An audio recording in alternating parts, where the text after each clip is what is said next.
through the risk assessment. We're going to talk about consent and informed consent. We're going to talk about this, I think, more in detail in the section later on ethics. But thanks, very much, for the reflection on consent and the lawfulness of data processing. I would like to move, in the interest of time, I would like to move, and query Alex at the end of the table here. Alex, in 2013, you guys at Privacy International published a very important report called Aid in Surveillance, which is, Massimo just mentioned.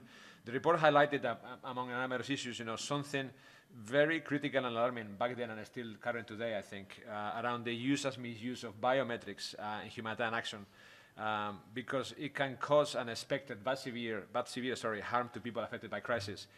Can you give us a little bit of a rundown on what you guys are learning on that particular report?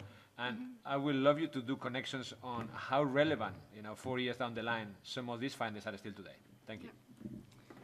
Okay, first of all, thank you very much for the opportunity to be part of this panel.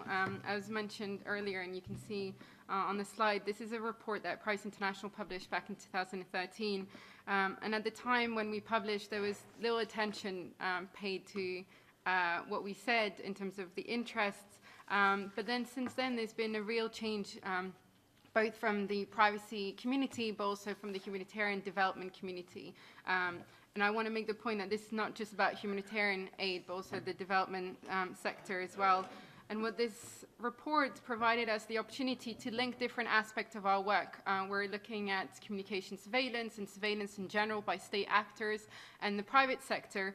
But at the same time, we were recipient of development funding for our own activities. And we felt like it was our responsibility as well to be looking at this sector and how they're using new technologies and advancements to generate and process more data as well, to enable and facilitate their activities. And when it came to biometrics, what we noticed, our problem analysis was also to think back around what are the pressures that these communities were facing around being more accountable, transparent, having less funding in this sphere and having to be more efficient as well.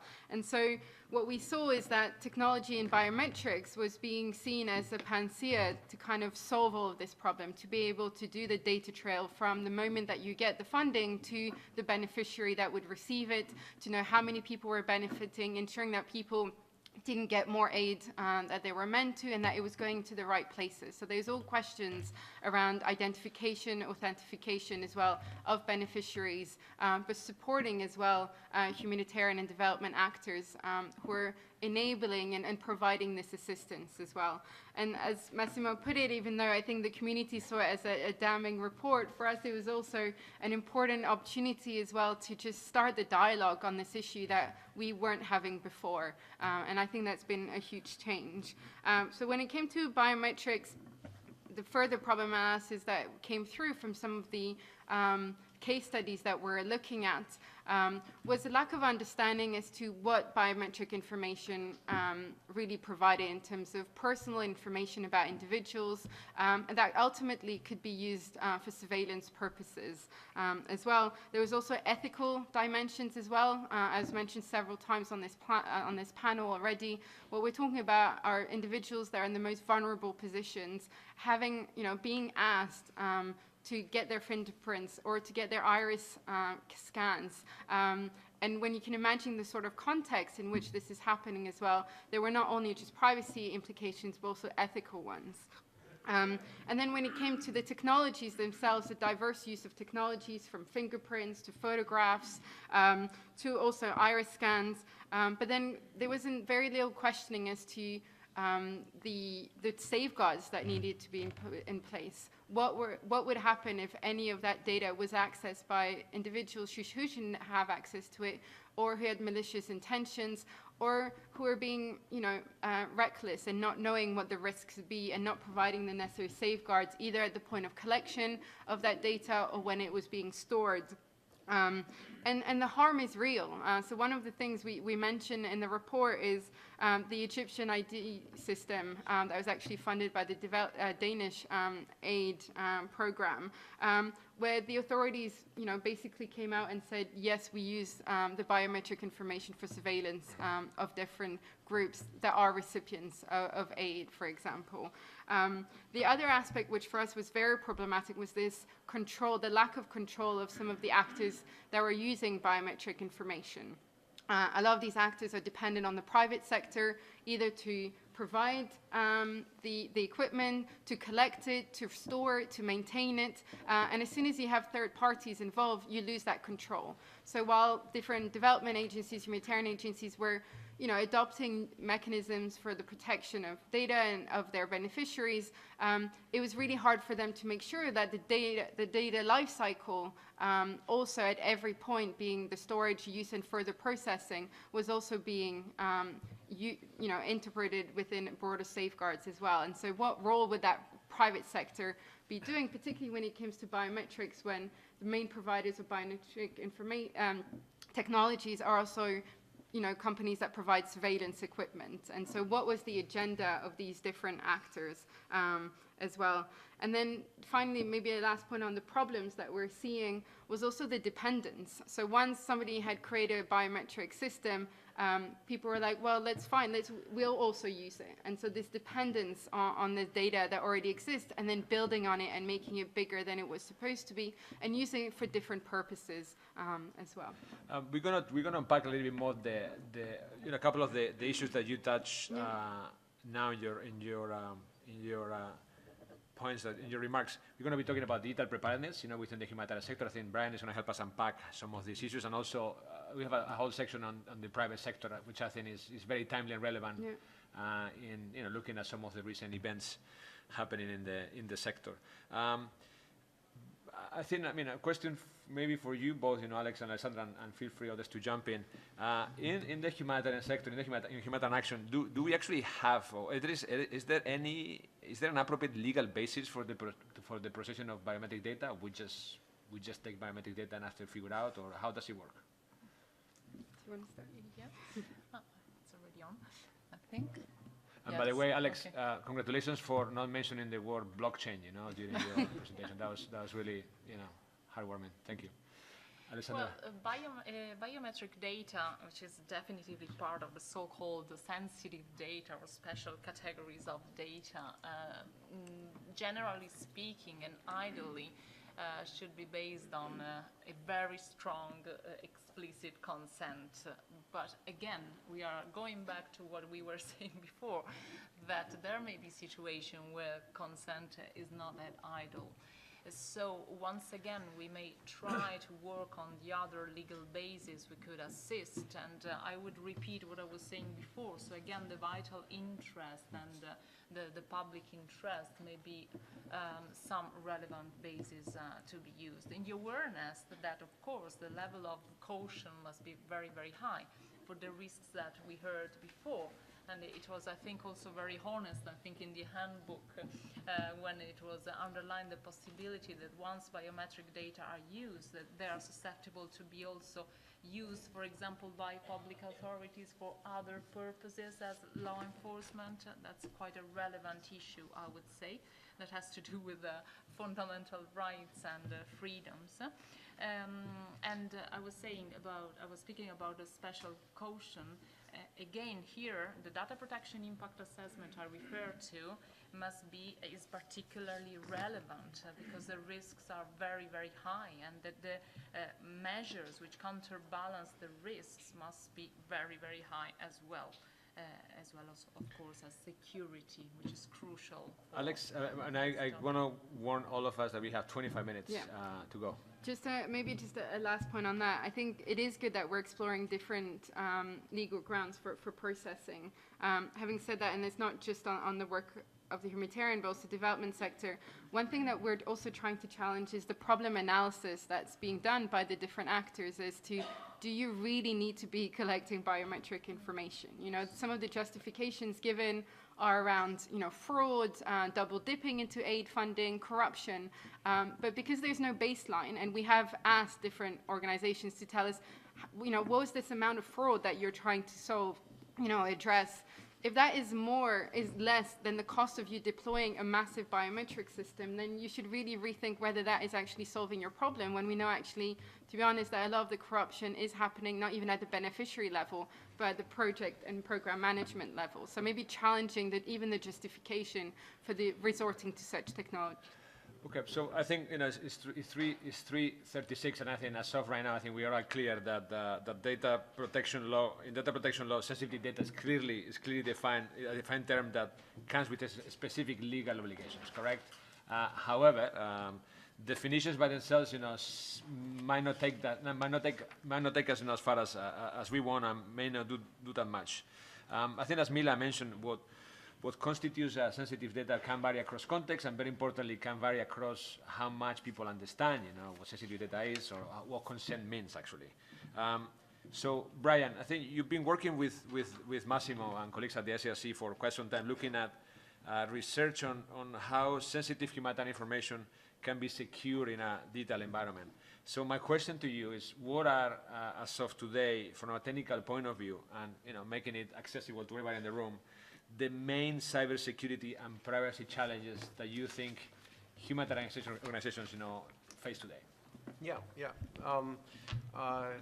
Good. So from a technical perspective, I really see three major areas of challenges, three really grand challenges in this space, which I think in the humanitarian sector are just kind of vastly amplified versions of security and privacy challenges that everybody faces throughout the world, but they're much worse in the humanitarian context. So the first is the way humanitarian organizations, the tools, technical tools humanitarian organizations can use to communicate and interact both internally and with their clients. Things like messaging apps, biometrics, these kinds of tools.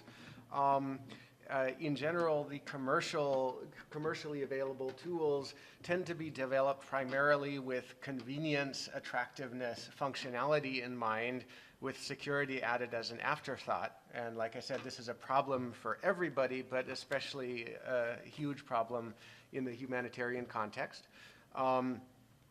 For example,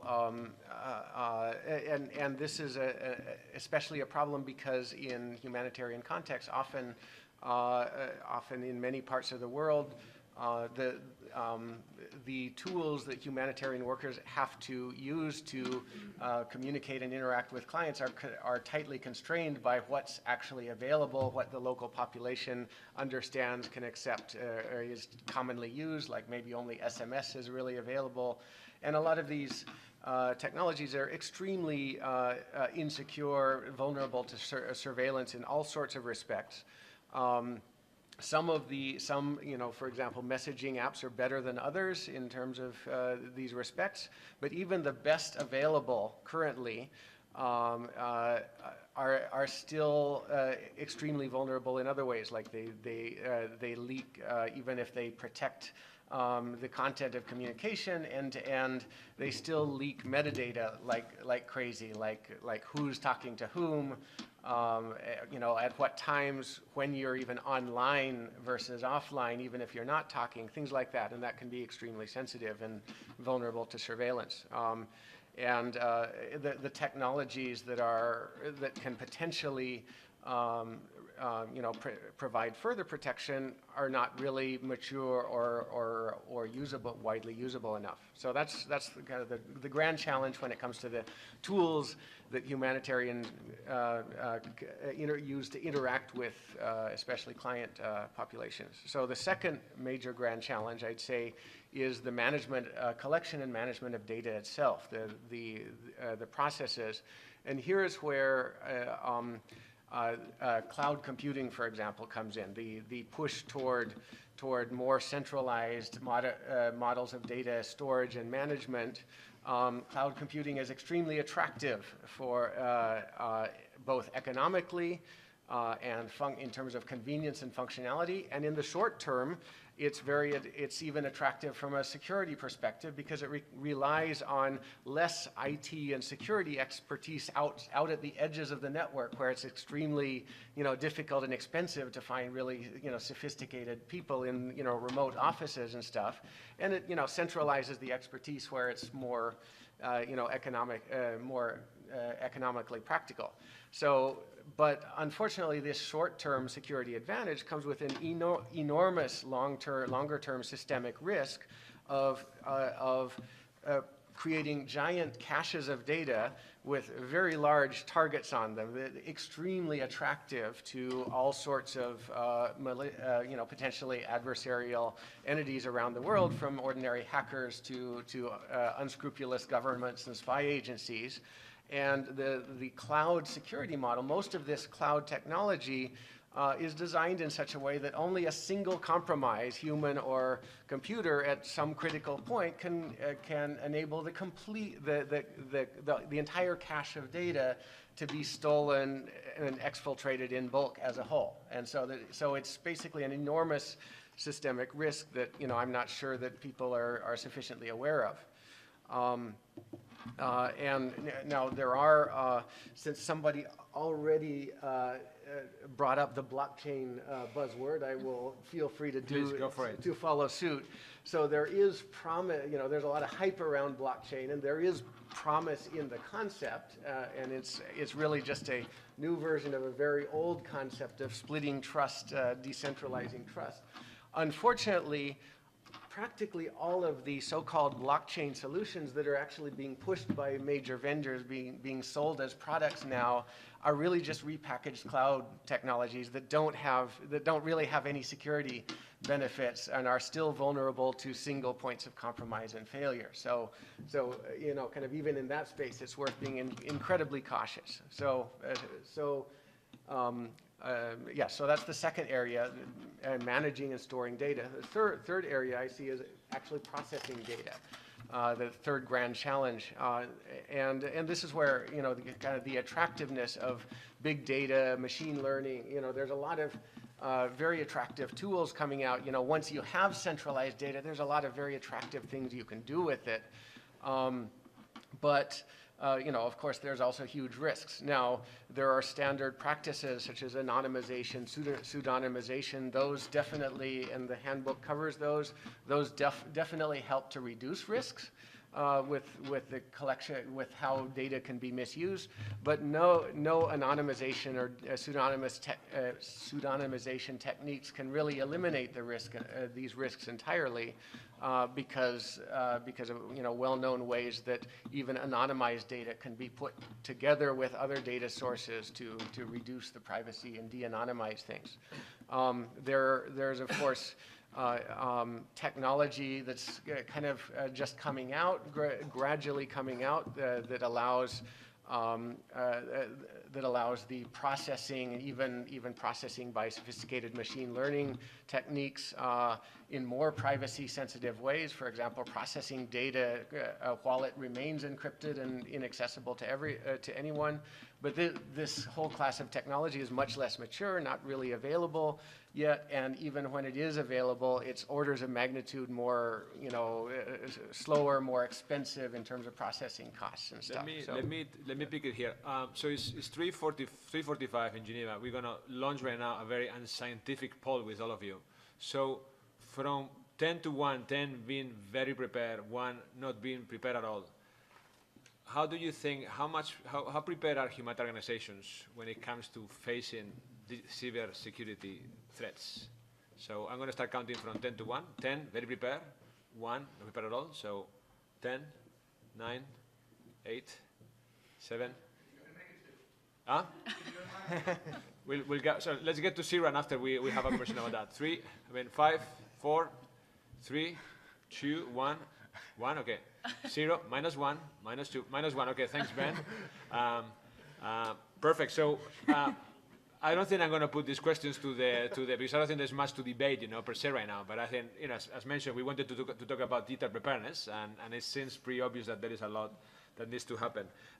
So let's move to the next, particular challenge, that we have we have extracted, from the, and thanks very much, Ryan, we have extracted from the handbook. Mila, in relation to data analytics, and you work in the UN Global Pulse, so big data is your bread and butter among other things. The handbook talks about data analytics and big data and how they pose a challenge when it comes to data sets that individually treated are not sensitive, but with some of these processing capacities, they become highly sensitive and potentially harmful for affected people. Can you give us a couple of examples to illustrate this particular? Sure.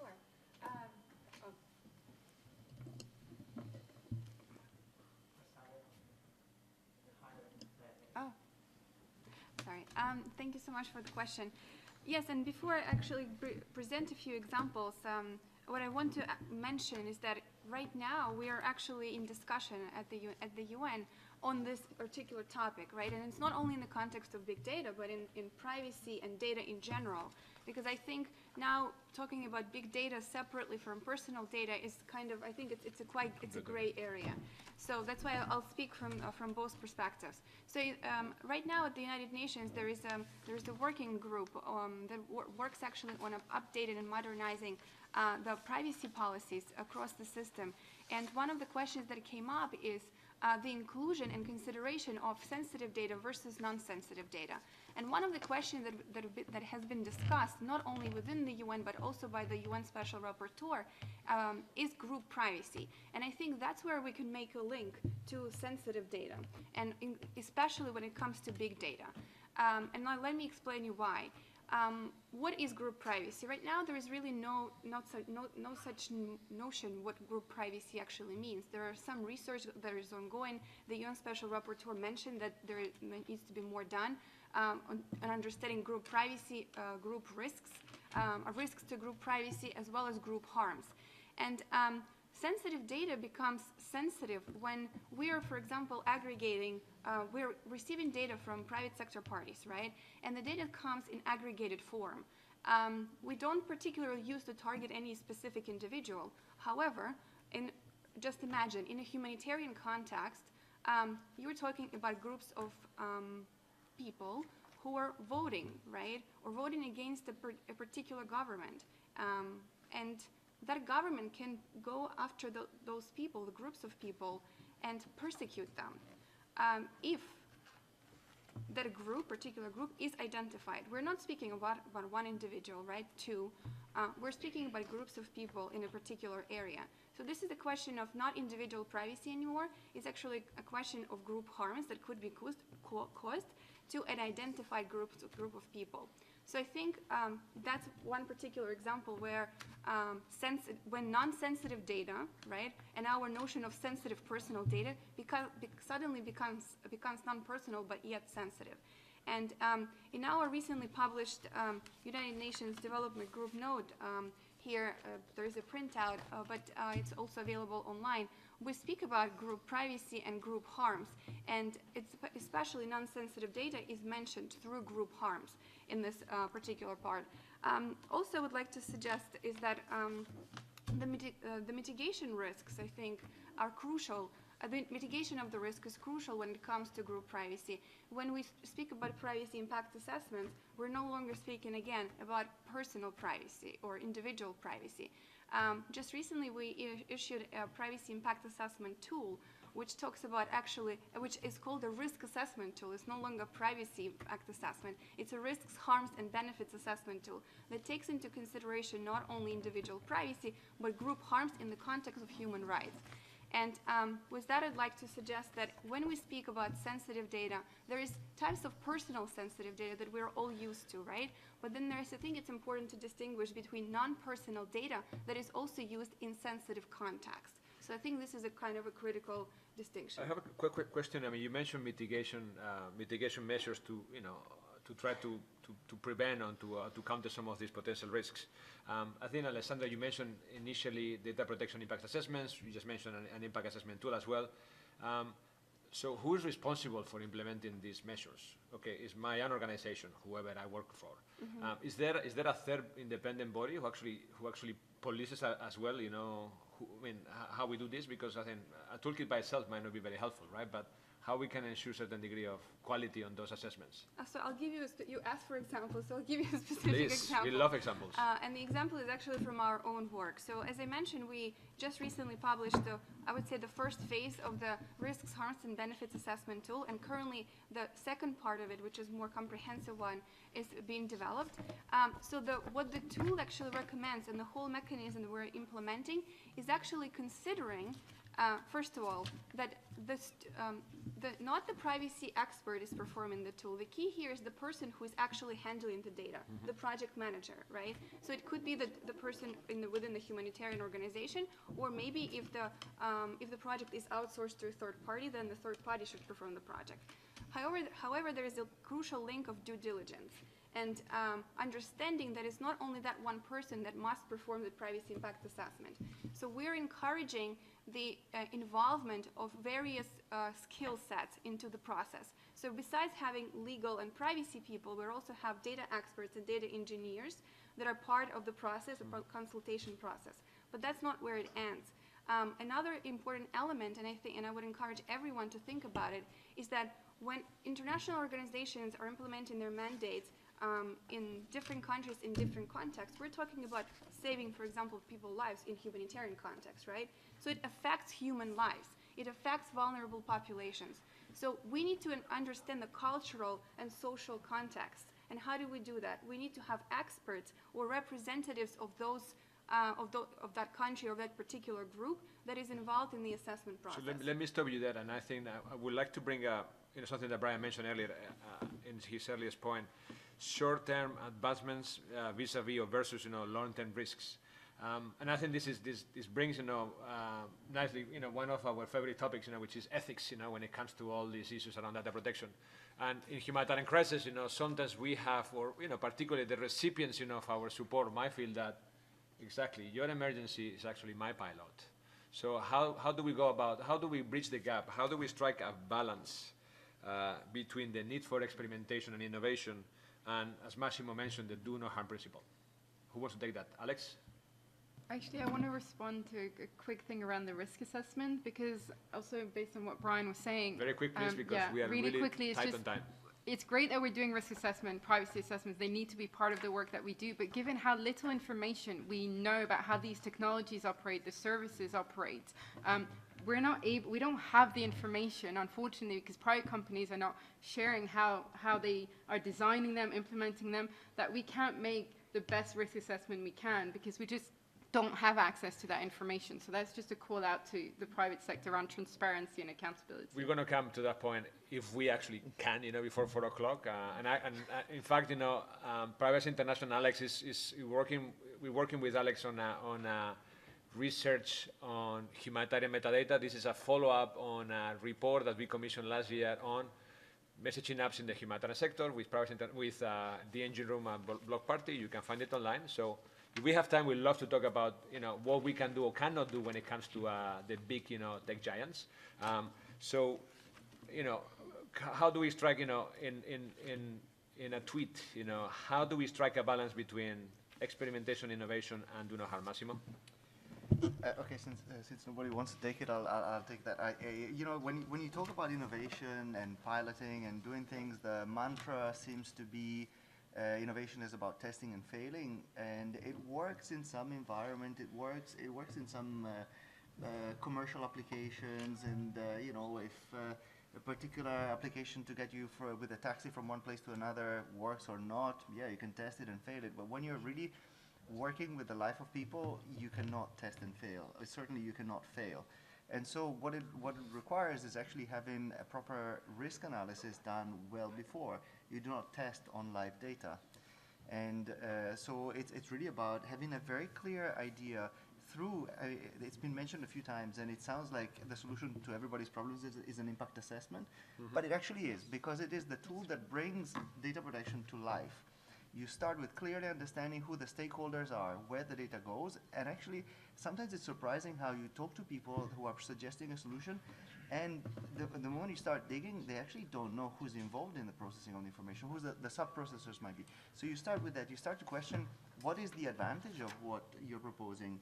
Because already there, it's a question that, as we mentioned before, sometimes the moment you start to challenge the advantage that is being proposed, you realize that it's maybe just because the tool looks cool that is being proposed without actually having a sense of what is the real advantage.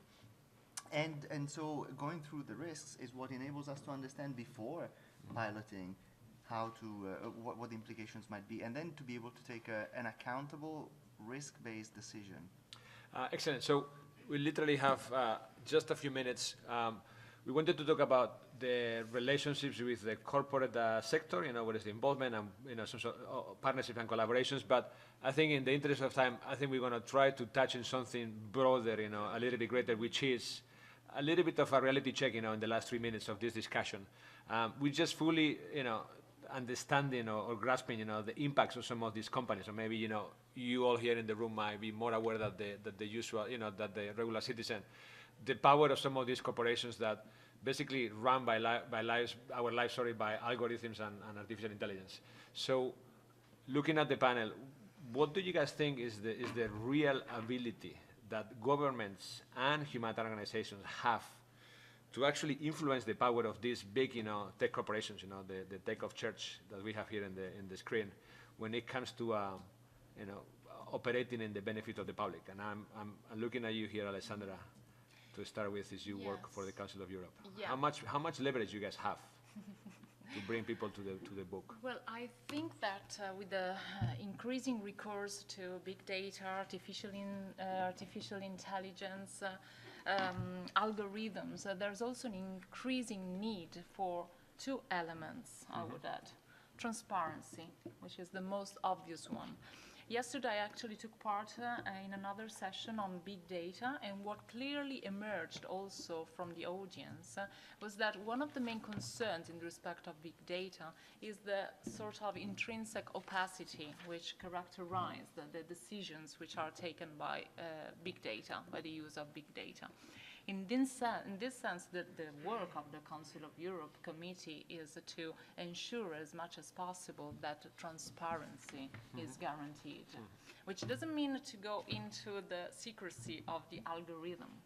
It's not like that. It's just to render intelligible to individuals what are the mechanisms, I would add obscure mechanisms of processing, which may lead to decisions, consequences which have repercussions on the private sphere of the individual. That's the first element. And the other thing I would add is I think that in this context there's a need to emphasize the role of human intervention.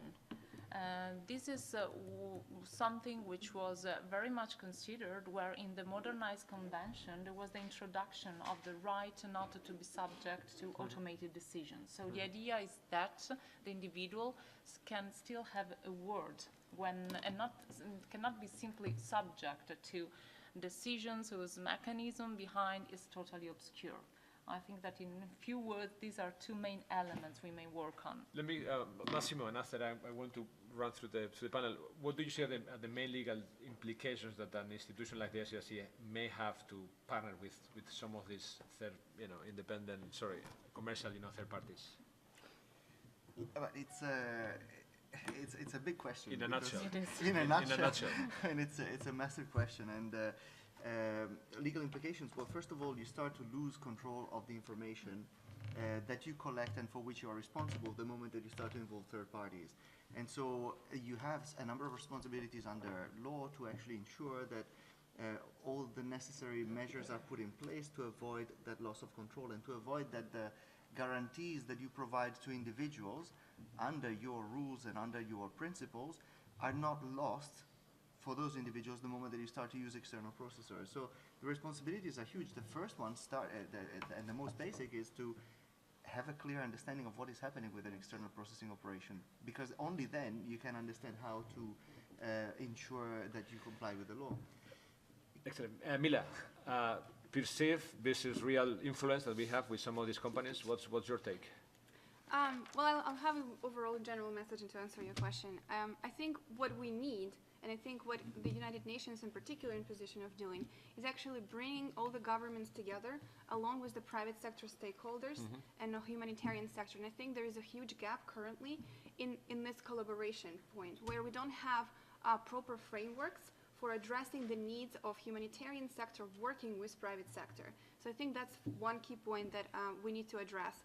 And in these frameworks, first of all, missing the awareness of public, not only on the risks of privacy, but also on the risks of not using the data when it comes to particular discussion of this topic, humanitarian emergencies. And and also in the context of a broader spectrum of the achievement of sustainable development goal. And the third point I'd like to make is the human rights aspect here. It has also been mentioned in the report of the UN Special Rapporteur on the right to privacy that we need to think of privacy in conjunction, or human rights in conjunction with all of the rights with each other, and not just one right at a time. And I think that's what the framework that currently need to exist in order to tackle the questions that you asked. Excellent. Sorry, it's really short. And I would like to finish with both Brian and Alex. Brian, I think if I understand well, I think Twitter went from 140 to 180 characters recently. So, what's your 280 character? To wrap up, this session, and I will go with Alex. So, in afterwards. terms of influencing the kind of the technology. 27 characters already. So, don't underestimate the power of both humanitarian organizations working together and with privacy-conscious governments to influence the way the private sector, the types of products the private sector will build and will open up and increase transparency when there's enough critical mass of demand for it. Excellent. Alex, what message you want to leave behind today for these people who have to leave to the next session? Yeah, I mean, I guess it's something that we work across at Privacy International is to challenge the business model of some of these companies that are just based around the exploitation of the data, really, with the aim of profit making. And so, as Massimo was saying around control as well, if we're advocating for individuals, which is something that we've been doing in the IGF, the individual being in control of the data, it should be exactly the same in the case of humanitarian organizations who want to use the tools that exist, but customize it to their needs while having the safeguards in place that they need in their specific context. Because if something goes wrong, it won't be the company that will be blamed, it will be the humanitarian organization. But they wouldn't have made that decision because they're imposed to use different services and technology. So yeah, it's about challenging that business model as well. Excellent. So this is a beautiful handbook that is being created, by the ISS in partnership with a number of organizations and colleagues from here. So please download it, read it. We have to wrap up here, unfortunately. Obviously, this is a topic that we try to do a fair job to the book and to the topic. Of course, this is to be continued. If you guys have some questions, please come and talk to our colleagues here. And thanks very much for coming, and see you in the next edition of this fascinating episode. Okay, thank you very much.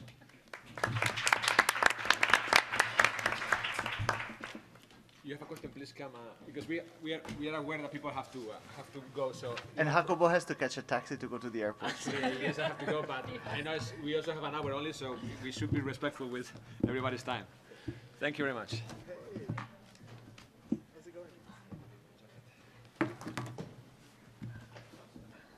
Ciao, happy holidays. It was very nice to meet you. Thanks for your time. Congratulations. Sorry it's been rushed, but No, it I was hope great. I hope that you enjoy it. I had a lot of fun. Good. Thank you. I told you, at least it was meant to be fun. Okay, so Ciao. thank you very much. Thank you. Have a great Christmas break. Thanks for that. Thank you for the moderation.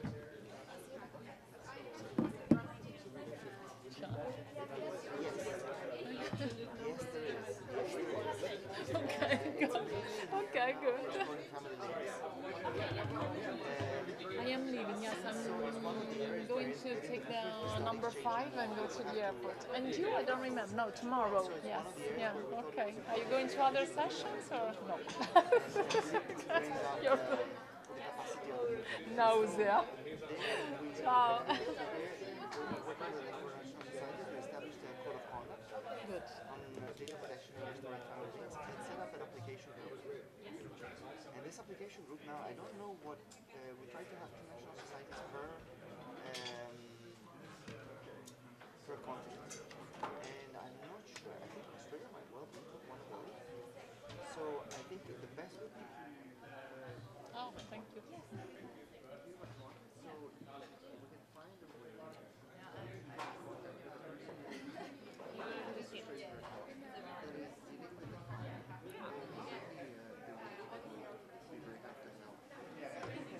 Not this time. Yeah, everywhere, yeah. Till 6:20. Which room are you in?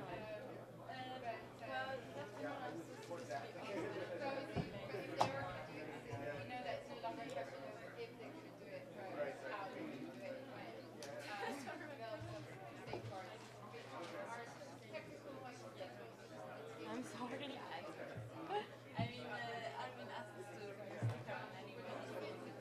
Yeah, but tomorrow we're free after 12, right? After. Good.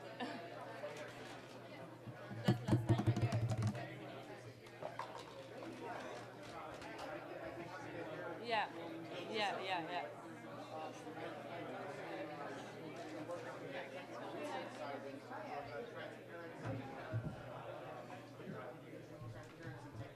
Hi. Hi, Are hello. you from the brewing session here, or are you from the last meeting? Oh, I'll stay here because it's the online moderation part. Oh, okay, good. Then I will join you. Okay, for the slides or?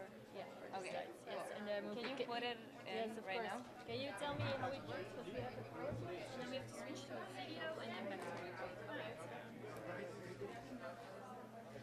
Is everyone from the panel?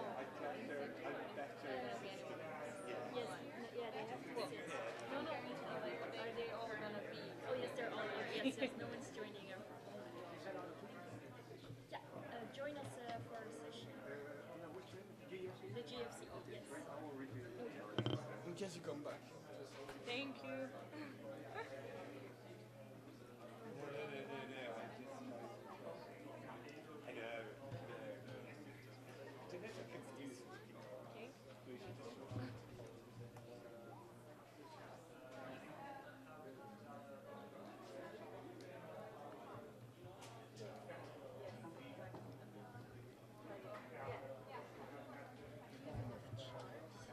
Well, it depends on the number of people. I need 8 chairs for the panel, so 10 chairs. 2, 4, 6, 7, one more.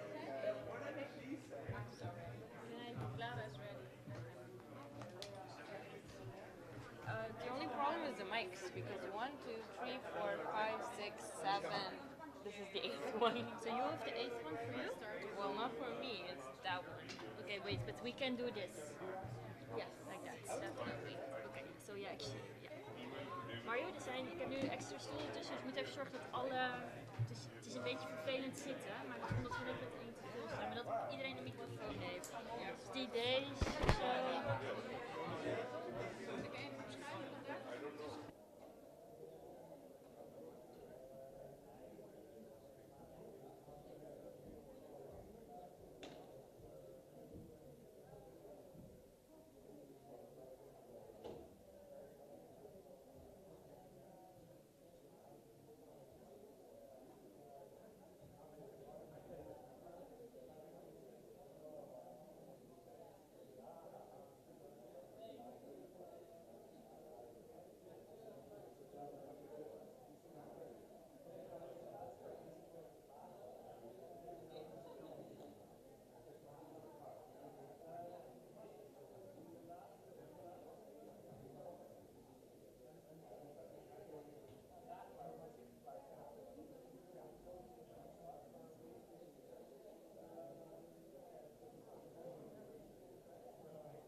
Okay, ladies and gentlemen, good afternoon. My name is Mario Bijen. I'm the Deputy Head of the Global Forum on Cyber Expertise Secretariat. Welcome to the session, A Global Agenda for Cyber Capacity Building, the Outcomes of the Global Conference on Cyberspace 2017. Before I will introduce the panel, we will present you with a short introductory video on the GFCE and the Global Agenda process. Digitalization is transforming the world at a rapid pace. We cope with these ongoing changes and challenges by building our cyber capacities. The Global Forum on Cyber Expertise is a neutral platform that coordinates cyber capacity building initiatives.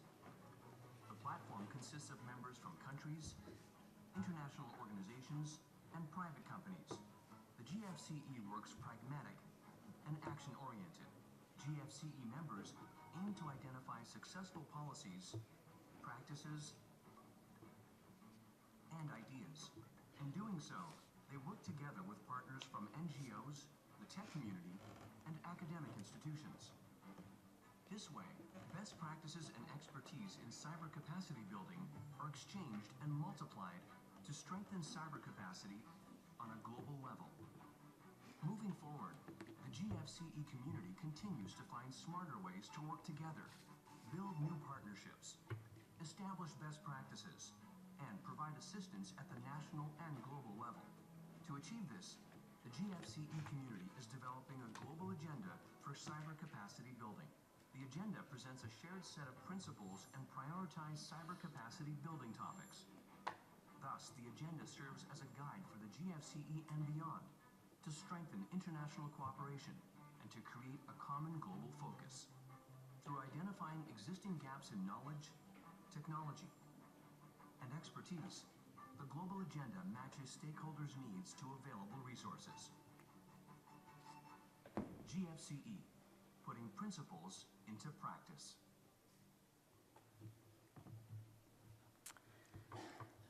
Then for the panel, I am accompanied at the table from your right to left by Vladimir Radunovic. He is the Director of E-Diplomacy and Cybersecurity, Educational and Training Programs of the Diplo Foundation. Then Lea Kaspar, she is Executive Director of Global Partners Digital. Next to her is Robert Collett. He's a diplomat of the Foreign and Commonwealth Office of the UK.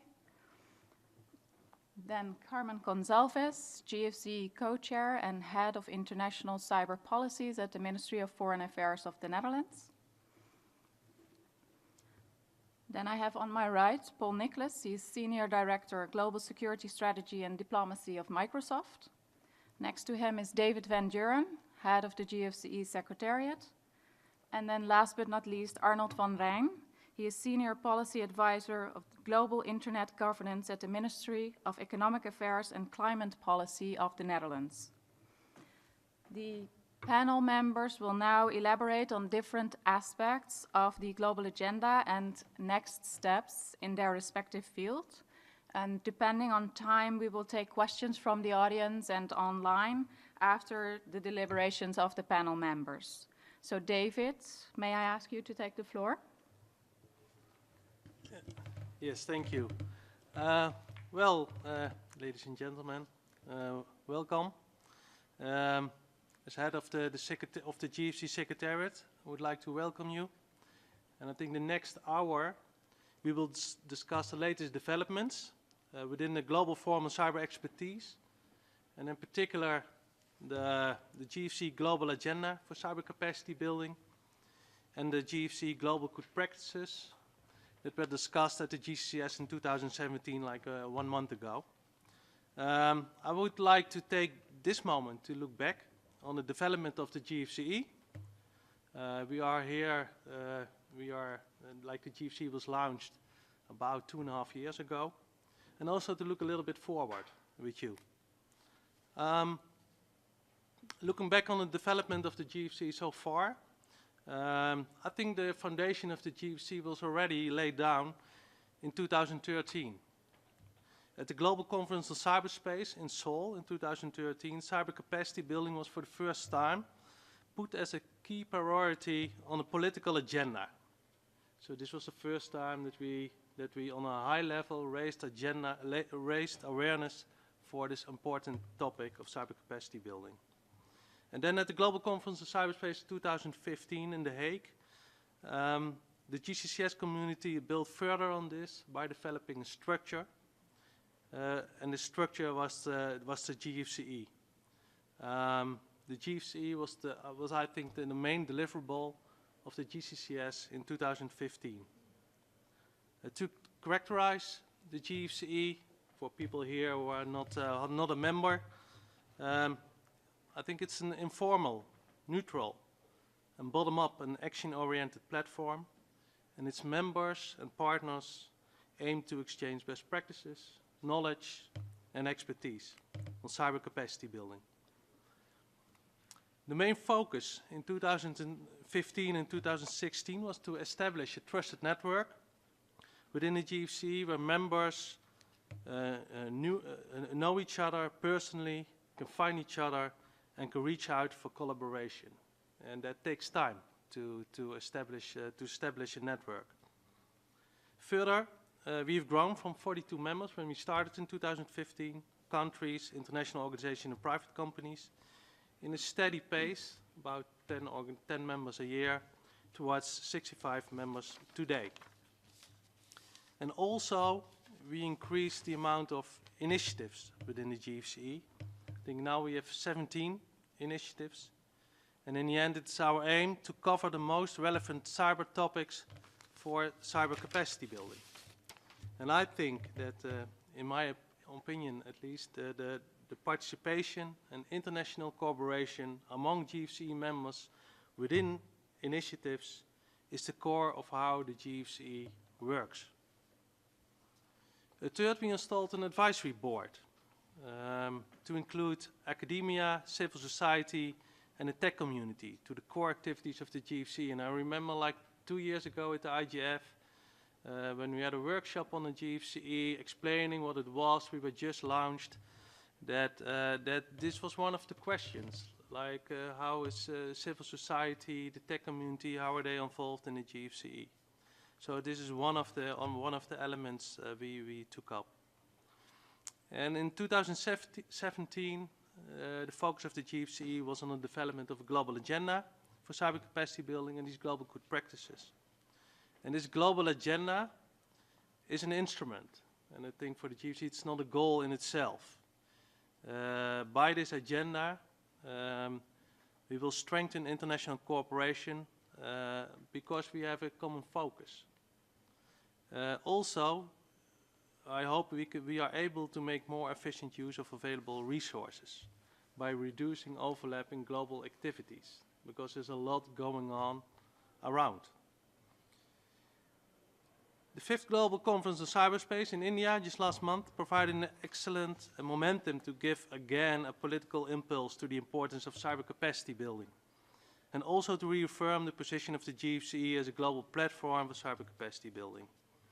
And during the GCCS 2017, the global agenda was shared with a wider community by means of the Delhi communique. In this document, and you can also find it on the GFC website, the structure and the priorities of the global agenda were represented. The GCCS 2017, I think, marks the transition to the next phase of the GFCE, a shift in focus from awareness to implementation. And for the next half a year, the GFC community will develop an action plan as part of this global agenda. And this action plan gives answer regarding the question, what will the GFC community do to implement the important topics that are highlighted in this agenda?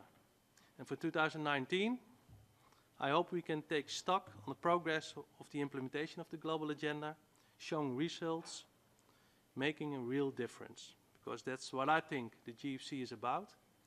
And so maybe in the next meeting at the IGF, we can say something about the outcome. That would be nice. Thank you. Thank you, David.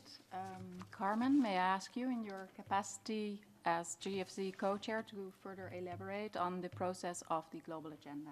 Thank you. Thank you very much, Mario. Thank you, David, for introducing the topic in an excellent manner. Sorry, Mike. Yes. Sorry, apologies. Mike, apologies. Good afternoon. Thank you, Mario, and thank you, David, for introducing the topic of this afternoon already in such an excellent manner. Thank you all for joining us. Some of you were in Delhi, where we together launched the communique David already referred to, that will help us, that will guide us when implementing the agenda. And I would just like to briefly add to David's excellent introduction by going a bit more into detail about the agenda and our plans over the next half year. And indeed, let me first underscore that indeed the GFCE has developed over the last 2.5 years into a knowledge repository and a place, a vibrant place to exchange ideas. And I definitely hope that we will continue to be as enthusiastic as we have been until now as a community, and I'm very confident that we will do. I think the absolute the success of the launch of our communique in Delhi forms an excellent basis to take the next step. The GFCE is not only a coordination mechanism.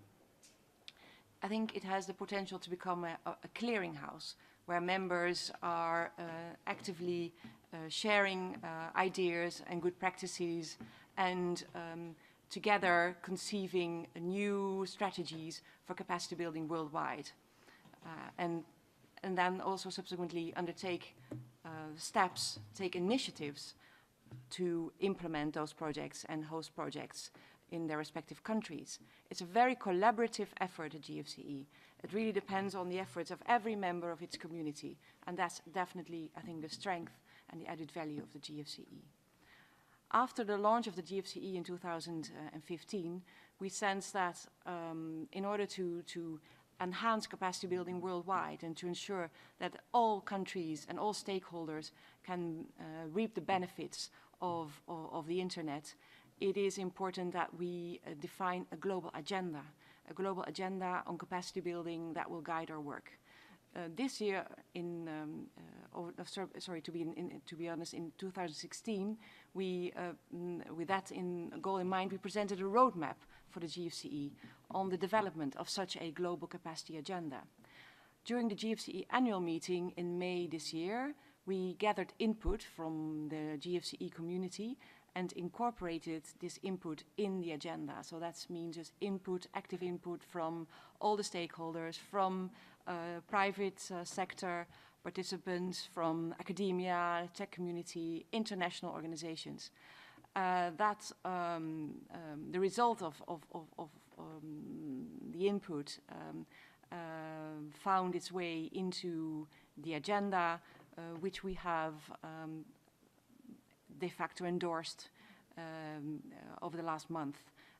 The 5 themes that define the work in the agenda, that are defined in the agenda as focal points for our work, are cybersecurity policy and strategy, which includes the assessment of current national practices, threats and vulnerabilities, and the development and implementation of a comprehensive national security strategy. That's one of the pillars of work, to help members to design a comprehensive cybersecurity policy and strategy. And the next strand of work that we would focus upon in the agenda is to ensure that every country puts in place the right adequate incident management and infrastructure protection. For example, developing national incident response systems to prevent, detect, deter, respond to, and recover from cyber incidents. Subsequently, the next pillar of work on the agenda rotates around the combating cybercrime. It's about the enactment, enforcement of comprehensive sets of laws, guidelines, policies and programs relating to cybercrime in line with existing international standards. And the last pillar of our work identified in the agenda is about cybersecurity culture and skills, meaning the promotion of comprehensive awareness across government and private sector and empowering the population with knowledge, skills, and the sense of shared responsibility in order to ensure safe practice and informed behavior in the use of ICTs. These themes together provide all stakeholders in the field with a comprehensive framework in which to develop cyber capacities. At the same time, it gives focus to the capacity building initiatives of the GFCE. In order to implement the agenda worldwide, GFCE members and partners who set up GFCE initiatives have defined good practices over the last years, since 2015. And this inventory of good practices, which are available on the website of the GFCE and accessible to everyone, help countries, or have the potential and I think the capacity to help countries to learn from each other and not to reinvent the wheel, to look how others have taken up capacity building efforts in different chapters of our work. So I would like to invite you to consult the website and the catalogue of good practices there, because it definitely is a very hands-on and accessible resource of knowledge. As has already been mentioned by David, our meeting in Delhi gave us the opportunity to draw up together, as a GFCE community, a communiqué that will help us to steer our work on the agenda in the coming years. And this communiqué, of course, also gives us a framework based on the principles and themes of the global agenda. Principles such as the applicability of international law and agreed voluntary norms and confidence-building measures were highlighted as parameters for our work within the GFCE community. Moreover, shared international commitments on human rights, decent work, and gender equality were highlighted as being guiding principles for capacity building in the framework of the GFCE. And with over 60 members of the GFCE community present in Delhi, representing, well, if you calculate, roughly 66% of the world's population, the presentation of the Delhi communiqué has been a milestone in aligning our joint capacity building effort in cyberspace, and it will enable us to take new steps towards strengthening our cooperation and our coordination, because indeed that's one of our goals, to continue to develop this vibrant community of stakeholders working together for the sake of increasing cyber capacities worldwide, and in doing so ensure that we provide for synergy, synergy and coherence in our work, because we want to spread our efforts and our investment as effectively as possible. And the only way to do so is by engaging in a constant coordination effort to ensure that we definitely strengthen each other's efforts. So what are we going to do next year? 2018 will be just as important for worldwide capacity building, in our view, as 2017 has been. Next year, we will start to work on the implementation of the global agenda on capacity building. We will try to work hard, and our aim is to deliver during the GFC annual meeting in the late spring of 2018 an action plan, a detailed action plan defining the next steps for the implementation of the agenda. Evidently, the GFCE community is invited to be involved actively in the elaboration of this action plan. We will ensure that there are ample possibilities for you to provide input in the action plan. So I would like to invite all of you today, the panelists and all of you in the room, to contribute to the discussion, to start the discussion on the action plan here and now, because we are definitely very interested in hearing your views on where we should go next. Thank you very much. Thank you, Carmen. Vlada, in your capacity as facilitator of the Global Good Practice process, please take the floor. Thank you, Mario. So you've heard quite much about what GFC is, but you might ask the same question that I had when I also joined the advisory board at the beginning of the GFC existence, is like, what do we actually do? And it took me some time to see that there is a lot of work which actually exists within the GFC as an umbrella. And one of the probably breaking points was the mandate within the GFC to produce global good practices. And we had, as Diplo Foundation, we had sort of a partnership with the GFC to help shaping the global good practice of the GFC. What does that mean? It means actually looking into what is very practical that was done by the GFC initiatives and members that anyone can implement or join. And that was when I must say, my eyes were also additionally opened to what GFC has to offer. I'll just give you a snapshot of that. So imagine the world with all the insecurities of the new products and systems, where the systems are actually set based on the highest possible standards to avoid vulnerabilities. Is that possible? Probably, if you do have someone who actually tells you whether your website, your email, or whatever is up to certain standards which are agreed. And imagine one of the initiatives within the GFC, Internet Infrastructure and Standards, actually provides not only an idea of how, in a multi-stakeholder manner, different partners on a national level can agree to implement certain standards, but it also offers a website with a tool, very simple one, where you can test your own email and website based on the standards.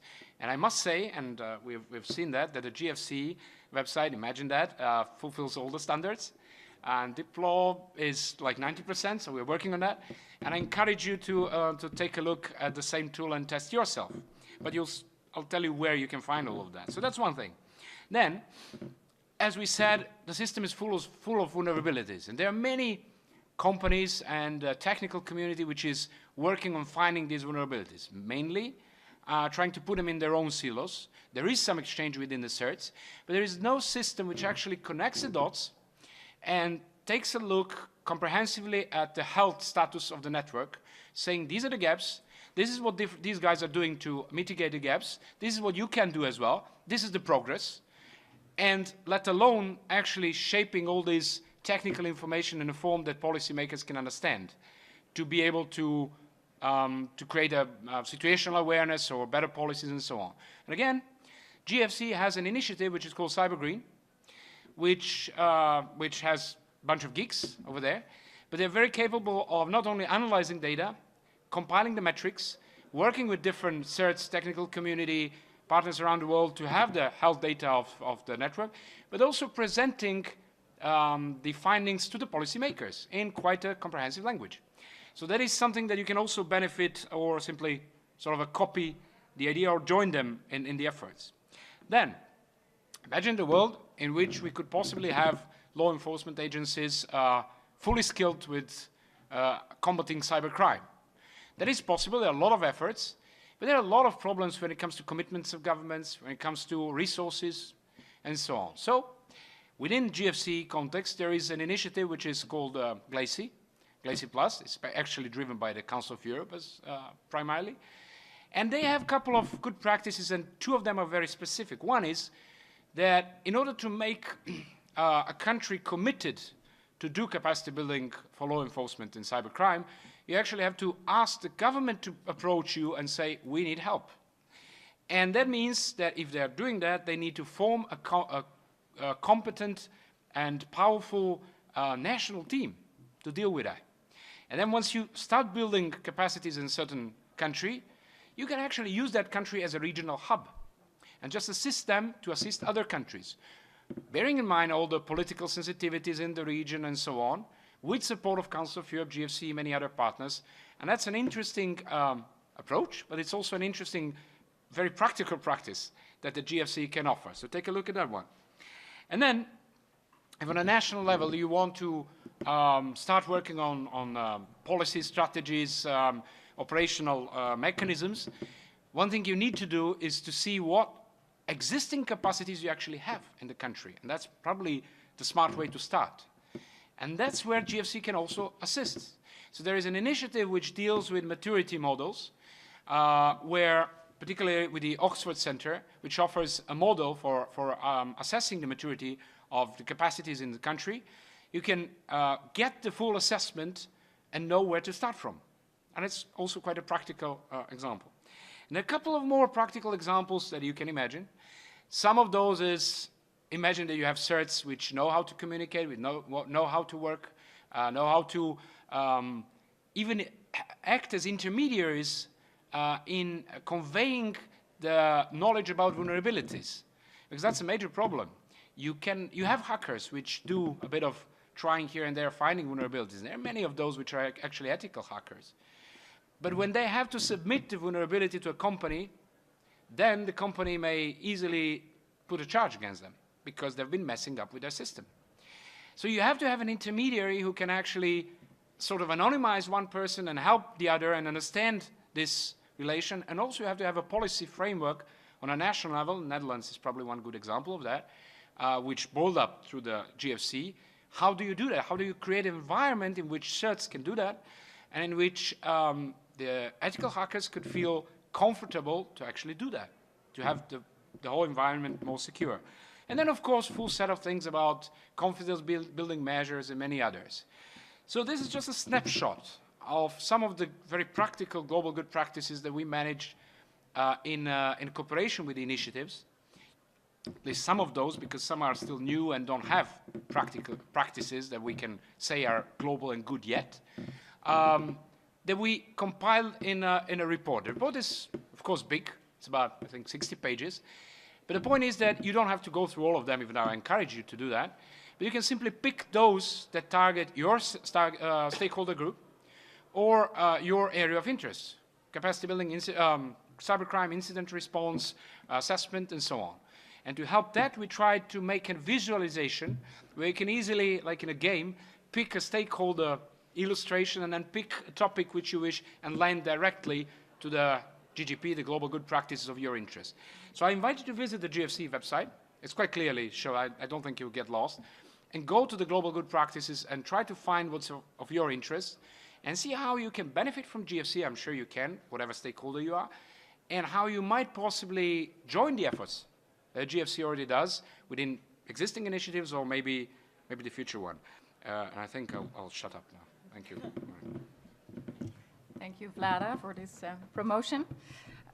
Paul, may I ask you as a representative of the GFC private sector to share your view?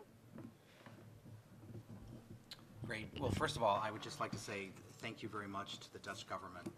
I think the vision and the leadership that you have demonstrated with the creation of GFCE and your commitment to it is just astounding. It's easy to talk about capacity building. It is in fact very hard to do. My team at Microsoft over the years, we've developed papers and synthesized best practices that we've either had internally or we've seen from others, and we've tried to deliver them in workshops. We've partnered in the past with people like the Organization of American States or the OSCE, and that's really exciting and terrific, but we always sort of felt like we're still a technology company and it's, you know, people look at it as, oh, well, that's a Microsoft perspective. And I think what's so exciting about the GFCE is it gives us it's a platform for people to share things that come in a way that is politically neutral and technology neutral. And I think that is tremendously exciting. The other thing I think is really exciting is sometimes people come into capacity building thinking that it's about sharing what you know. And I would just like to say it's about learning from others, because when you work with countries who are trying to implement a critical infrastructure protection strategy, you find out that they have unique risks and then unique functions and unique challenges that maybe you haven't seen in 6 others. And what you come away from that is, I think, as valuable as what you are able to share. I'm super excited about the agenda that the GFCE has put together.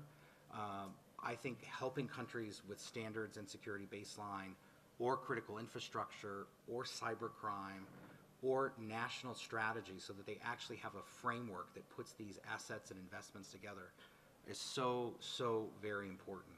We live in a challenging world, and I think the GFCE is just a very important thing, and I'm super excited for Microsoft to continue its commitment as we move forward with the new agenda, and really look forward to doing more work. Thank you. Thank you, Paul. Looking forward also to work with Microsoft further on this. Robert, could you please elaborate on how to further the process of the global agenda from your perspective? So I get the easy one. Yeah. Can I say a little bit, first of all, about what we're doing, or really what the room is doing? Because I think sometimes when we talk about capacity building and the processes, it sounds quite high level, whereas what I do every day is talk to governments, at least 4 of whom are in the room, which is great, and implementing partners who are out in offices around the world helping each other in multi-stakeholder ways to make the internet a little bit secure, more secure every day. And I don't think that those projects get enough attention, and so I'm just going to talk about a couple of them, which shows to me what capacity building is all about. So when the WannaCry attack occurred, it was really important to our ministers. People going to our hospitals had, you know, life and death situations occurring because of this attack, and they wanted to know, how does capacity building help with them with that? And I was quite pleased to be able to say it really does. We had a partner in India who had a honeypot which was monitoring the internet in real time. They picked up the incidents immediately, and they were able to talk to the local state government and law enforcement and to us and say, this is what we're detecting and this is the information we can share. We then had a phone call from the OAS saying, you've helped us set up a CERT Americas network, which is joining up the CERTs of Latin America. They want to have a conference on Monday. Can you dial into that conference so that we can share CERT-to-CERT information to speed up our response? And then afterwards, we have a project with the International Association of Prosecutors, who are now training prosecutors around the world in how you prosecute ransomware. So from one end to the other, I'm able to say to our ministers, capacity building does practical things which helps the wider international community, but also helps the UK because we share the same vulnerabilities as they do. And then another example, if I may, in Delhi, India hosted an event where members of the Commonwealth from government, civil society, private sector were able to come together, talk about how they could build on the global agenda, talk on how they could build on the ideas which were coming out of the Commonwealth. Those ideas are then going to be taken forward to the Commonwealth Heads of Government meeting in April, but even sooner than that, our implementing partners are now out there setting up projects which respond to the needs which were identified in that working group. So to me, it's a practical thing that happens day to day. And we think the Dutch are brilliant for finding a forum which can take those thousands of projects, group them into 5 different themes, and now to answer the question finally, what do we do next? I think for us it's about having communities, or there are already communities, but structuring the communities that already exist around those 5 themes. There can be other communities for other structures, but this is one format in which they can meet, and using those groups to say, what is the extent of the problem? How do we measure the problem? How do we then identify what needs to be done in a very practical way this year, next year, and getting together the groups of people who want to work together to find those solutions. And I know that that work is being done already, but having these themes agreed in that non-political, technology-specific way allows us to really put our weight behind those initiatives. And it's the people in this room and a lot of other rooms like this which are going to make that happen. The UK government is completely committed to it. We'll put our weight behind it as best we can. And it's great to know that there's people from all the other communities who really find this useful too and want to put their weight behind it. So thank you so much to the Dutch government, and thank you to all those in the room, because it's really a partnership of equals, and I can see everyone pulling their weight in different ways. So I'm kind of really proud of what we've achieved and what everyone in this room has achieved. So thank you. Thank you, Robert. Looking forward to our continued cooperation. Thank you. Leah, as the GFC Advisory Board co-chair, could you please elaborate on the Global Agenda process from an advisory board perspective? Thank you, Maria, and good afternoon, everyone. So here I'm speaking in my capacity as the co-chair of the GFC Advisory Board. Just before I kind of give you a little bit of what the advisory board is and what we do and what we're going to be doing next, I was just, I guess, inspired by something that Rob just said, which is the partnership of equals. But as a lot of you will know, when it comes to cybersecurity, even though we like to say that, there's a, if you want to paraphrase the Animal Farm, all stakeholders are equal, but some stakeholders are more equal than others. And if you're coming from a civil society perspective, that might seem more relevant than to others.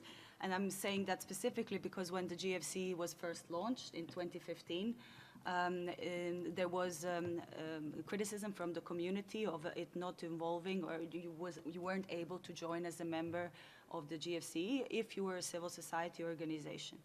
And this is still the case. However, the GFC has progressed, and I think part of that process it was establishing the advisory board, which I'm still a co-chair of. But there you can also join as a partner. So I think there's also been an evolution in the governance model of the GFC. And I think, and I'm going to come back to where I see the value of the GFC is for non-governmental stakeholders, because I think that's important to note for those of you in the room who might not be able to join as members. So just briefly, the advisory board itself, we're now in our 18th month, more or less. So we've been in place for a year and a half, and I think similarly to the GFCE itself, we've experienced some growing pains, if I could put it like that. Vlad here is a fellow board member as well, so he can corroborate this. And we've worked hard to establish our own internal procedures, but I'm not going to bore you with that.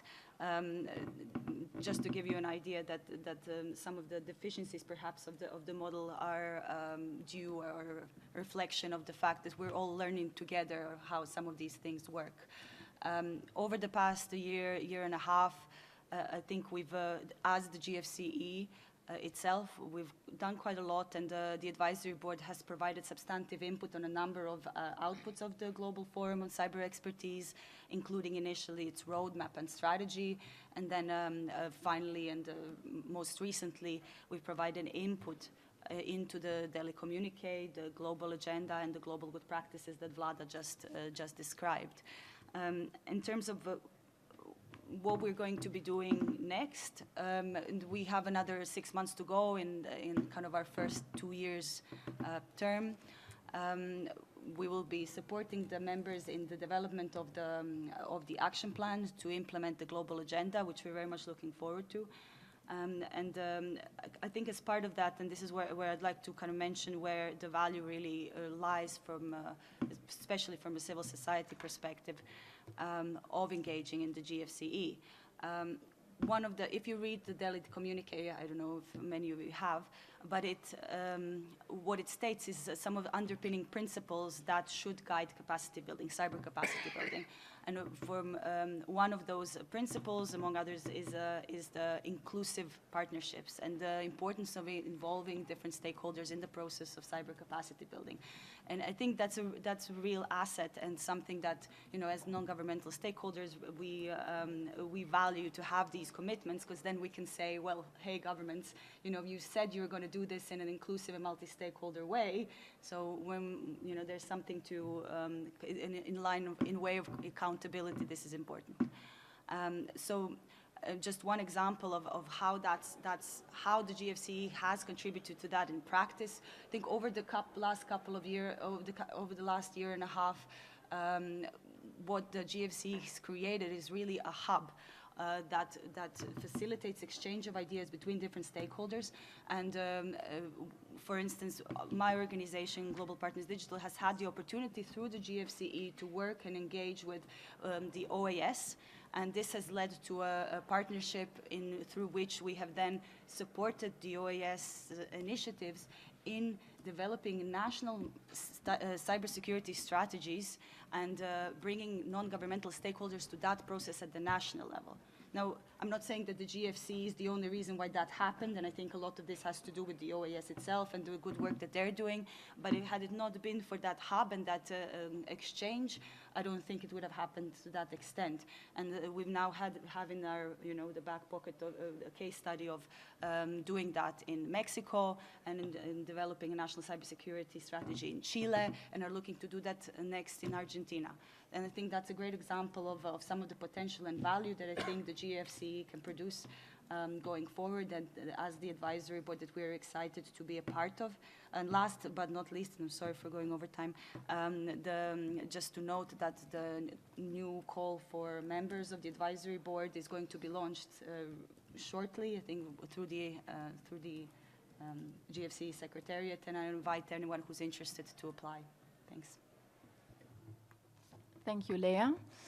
And then last but not least, Arnold. Vlada did already a very good job, but can I ask you to present the global good practice of the GFC Internet Infrastructure Initiative? And I would also like to ask you to elaborate on cooperation possibilities between the IGF and the GFCE from your perspective. Thank you very much, Chairwoman. I'll keep it relatively short because lots of ingredients in my intervention has been said already. You mentioned Slava, but I can't resist mentioning this great example again, but not at this moment, later on. But let me first stress that where would we be online if there were no standards? Can you imagine very dangerous environments where there is a lack of justified trust? So we owe a lot of thanks to those people working very hard on those open standards. Those from their ISTAR organizations, IETF, IEEE, W3C, ISOC, and you can go on. You don't see those people working very hard. It's far beyond our sight. But we owe them a lot, because that's why we jumped in as a government to support this initiative. This initiative, which is part of the 17 initiatives of the GFCE. It's all about Internet Infrastructure Initiative. And it's on the implementation of open standards, security standards, like IPv6, like HTTPS, and so forth, for enhancing justified trust in internet connections and email exchanges. And the aim is to achieve this through local awareness raising and capacity building events, building on global good practices. So thinking globally, but acting locally. And talking about a good practice, it has been mentioned by Slava, but I will say it again, you can write it down, internet.nl, a very interesting tool and useful tool to test, for example, whether the internet connections of your organization or your government is secure enough, whether they apply IPv6 standards. So it's in English available. You can apply it everywhere in the world, and it has been done a lot. You can even enter the Hall of Fame, the Internet.nl Hall of Fame. To keep it short, what's next now? Because it's all about implementation, and we have to go out into the field. We have to go out to the local places, wherever in the world. So we, and that is the GFCE, and the tech community, and our government, the Netherlands, the Netherlands Ministry of Economic Affairs, have set up a plan to roll out 5 workshops the coming years.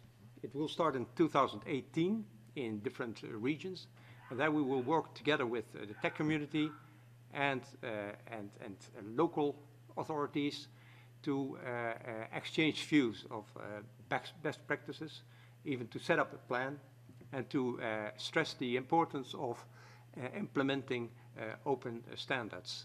So hopefully this will spread out throughout the world, and if it's very successful, and I'm very positive that it will be, then of course we can expand it. And our government is more than happy to support this also financially. The participants are those who are working already on the internet and working with the internet, and who will bring this further. And we will then, of course, seek this cooperation, and really looking forward to a concrete action plan in this respect. I'll stop here. Thank you.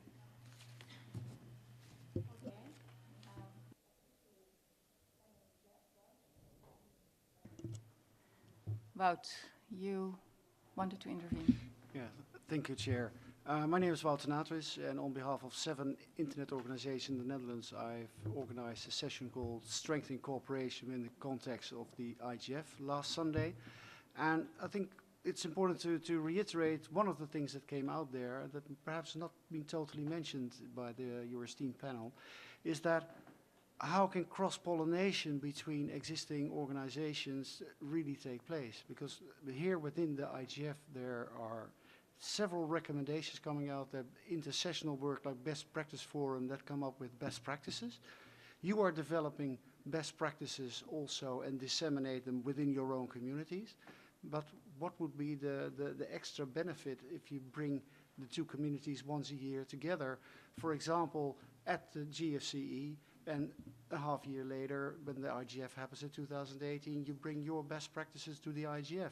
And that needs to be organized, and that there will be a role for the MAG, who institutes the whole content of the IGF. But I'll give you 2 examples. In Delhi, the Best Practice Forum of Cybersecurity, there were about 10 people present, and they used the conference to meet and disseminate their ideas to others.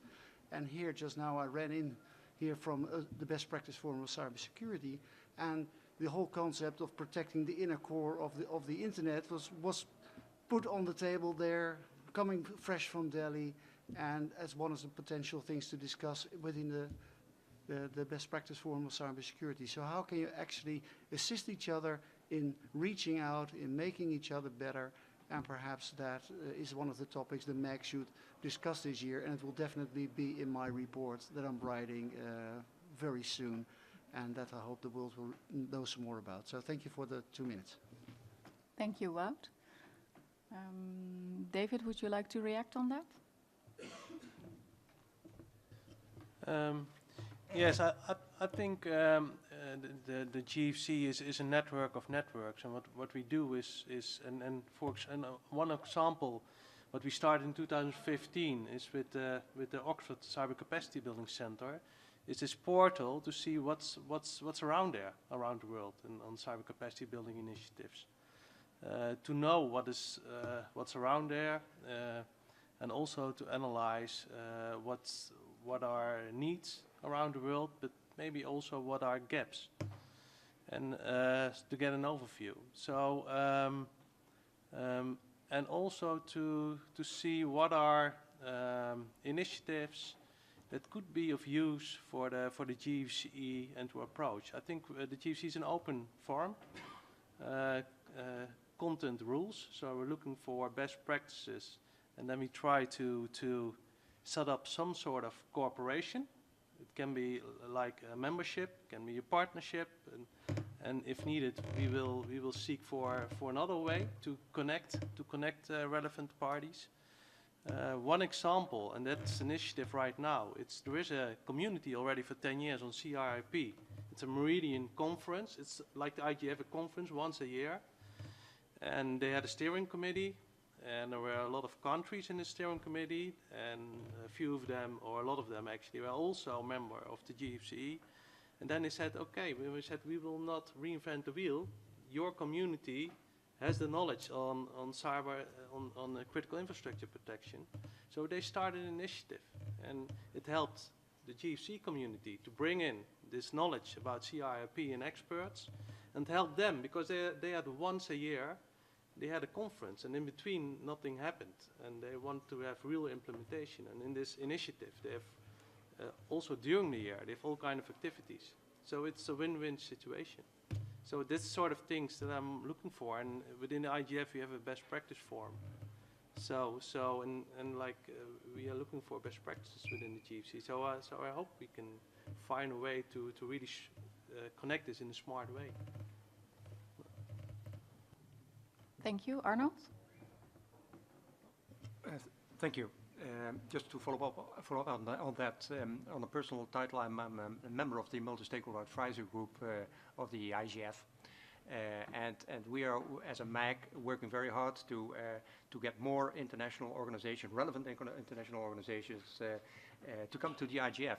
So glad to see that the GFCE joined the IGF, and that we are building a stronger cooperation, whether it is through the best practice forum on cybersecurity, or having a booth, or even an open forum like this one. I think this is a clear example of how it should work, just as a response to your request to have a little bit words on that.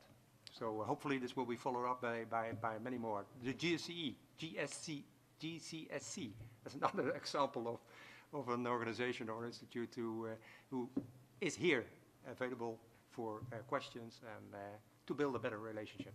Thank you. Which leaves us with about, let's say, 5 minutes. We can take questions from the audience. If you have any questions, please step forward. Yes, please. Thank you. Catherine Gitau from the Government of Kenya. I've been very pleased to attend the IGF this time because I can see some topics like cybersecurity are coming up, and that's good. But one of the things that came up, especially today in some of the sessions I attended, is in this very broad program, there are different choices being made by policymakers and by technical people depending on the title. Now, today I attended a technical session on IPv6 just because a colleague asked me to support them. But while I was there, I heard something which has actually influenced me to edit policy which we're developing in Kenya. So in this multi-stakeholder approach that I think Claire referred to, what can we do to bring policymakers and very technical people together to converse in such a way that they understand each other and they begin to understand the effects of either their technical choices or their policy drafting? Because I think especially for us in developing countries, this is very useful because we do draft policies and sometimes we don't have the full understanding of a certain technology, and the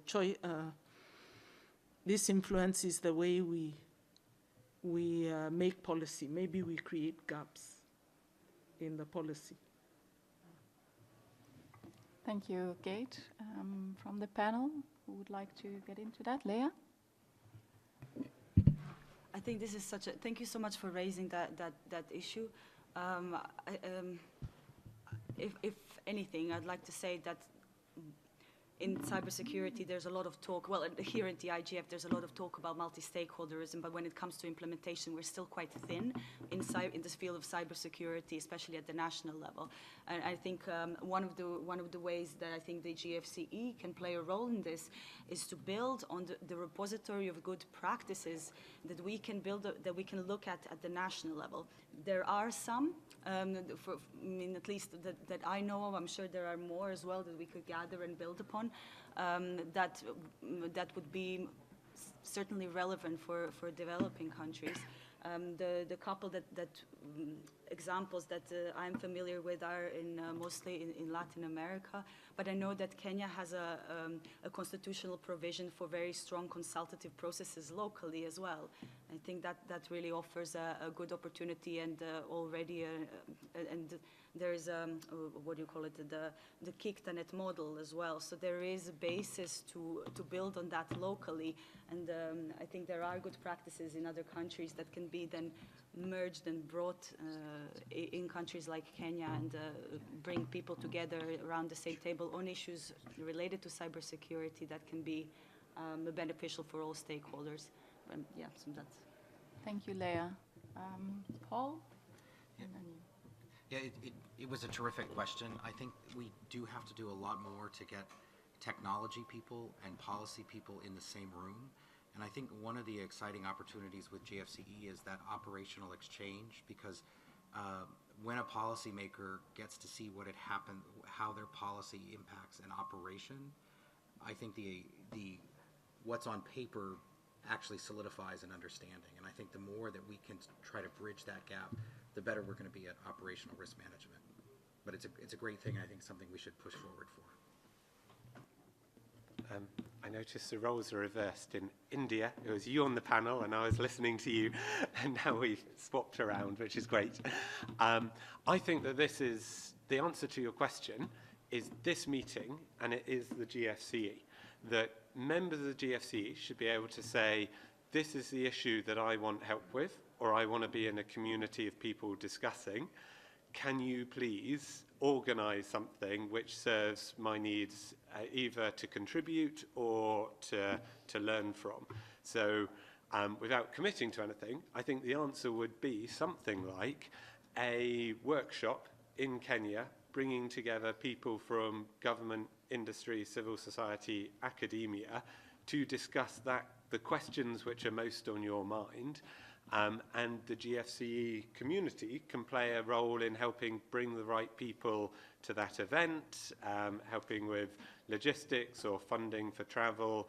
And if it's not helping you answer that question, then the GFCE isn't working. But I think the fact we're having this conversation, you can say what you're interested in, and the GFCE can bring together that community to help, shows that it is working and should be able to work. And I think you'll see a lot more of those sort of meetings happening during the next year.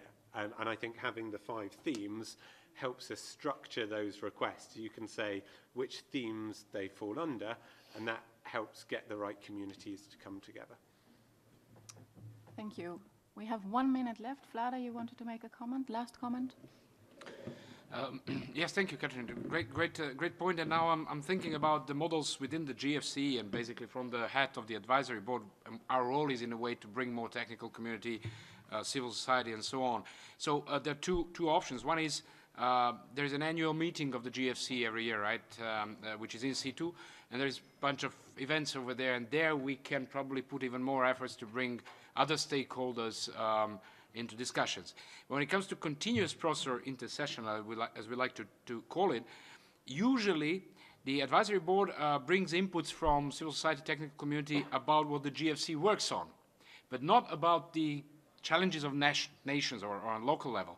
Now that might be an idea actually, that the advisory board has more role even when the government, certain government like yours, has an issue that you need more consultations with technical community, that we help with that. Finding technical community, civil society from other countries that can help you, and vice versa. If the technical community, civil society need a government, then we help, GFC helps that. So not only within the scope of what the GFC works in initiatives, but on any other needs which are related to that. So that's really, maybe that's an idea for us to consider. Thank you. Okay, the final word for Carmen. Thank you. And thank you, Catherine, for your contribution.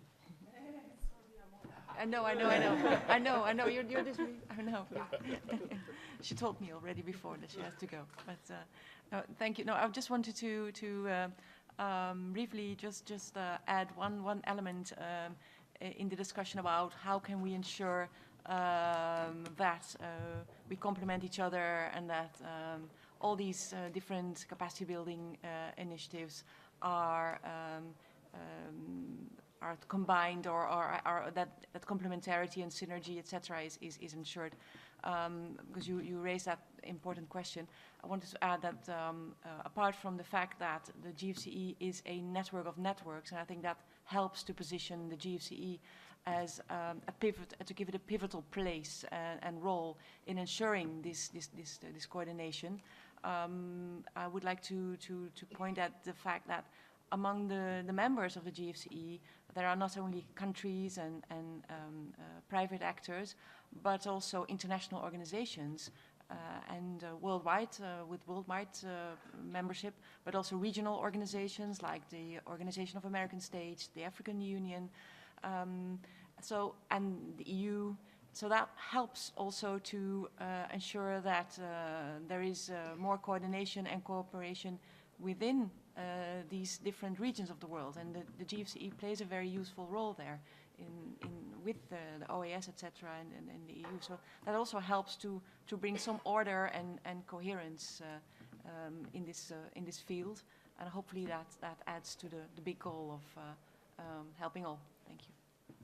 Thank you. This will conclude our session. A warm thank you and appreciation for my panel. Thank you, audience. We would love to continue the conversation. Contact details are on the screen as I speak, and hope to see you soon. Thank you.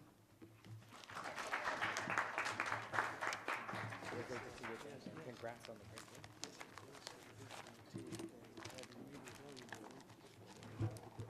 Issue is dat mijn spreekpunten voor de helft dubbel op dezelfde waren als die van David.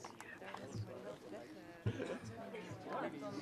Dan moest ik improviseren. Want er echt een totale overlap zijn. Nee, ik vind het ook niet heel goed gegaan. David heeft vanochtend in het vliegtuig gesproken. Nee, maar we hadden iets beter even net even enthousiast optrekken. Maar ik denk dat ik wil ook niet zo lang spreken. We hebben ook gewoon, er waren zoveel sprekers, we hebben het net gehaald. En het gaat om de andere. Absolutely.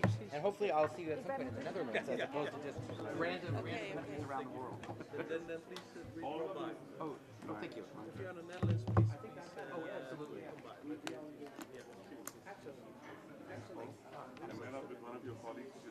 Oh, fantastic. And of course, Caroline. Oh, yes. Is everywhere. I would like to get in. Oh, yes. Haven't we met in India when Oh, really? Nice to meet you. Here also I saw you on several panels. Yes.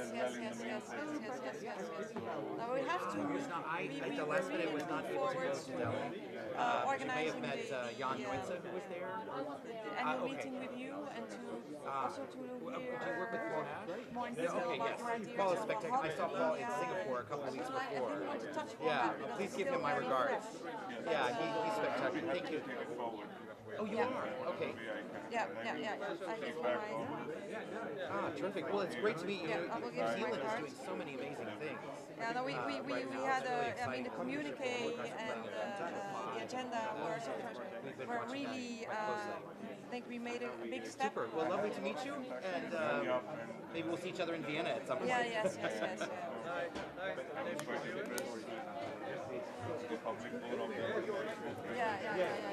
No, that's also also people.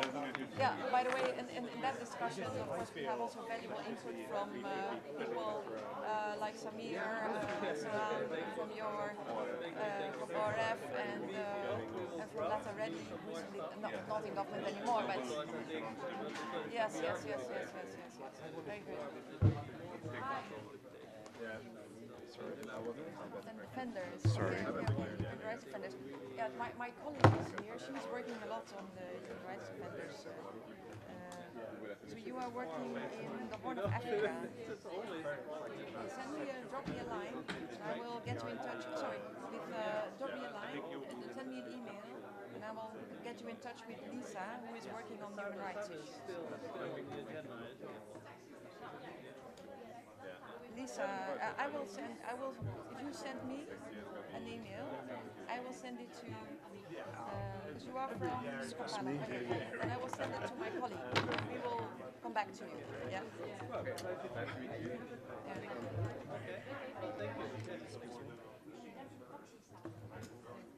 Ja. Hoi. Hoi, Martijn en Verteno. Hoi. Ik heb een kaartje. Ik wil even goeiedag zeggen. De IGF of dan ook de... Nou, gewoon die wat. Ik wil het Oh, mijn kaartje is een beetje gedrukt, sorry. Dankjewel. Ja, dankjewel Martijn. Je was ook gisteren... Please, we have to start a new session. Could you... I'm Yeah, sorry. I think this is a new panel. So, sorry.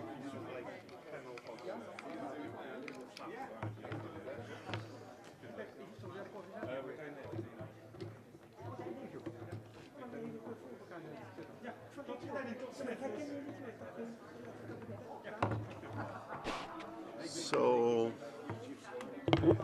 please, guys, could you help us? Could you help us to start a new session, please?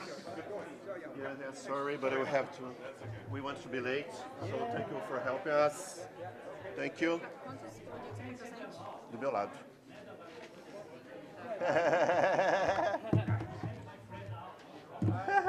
Professor Glaser, please calm down. Good luck, huh? See you. Não, ela é a reportera.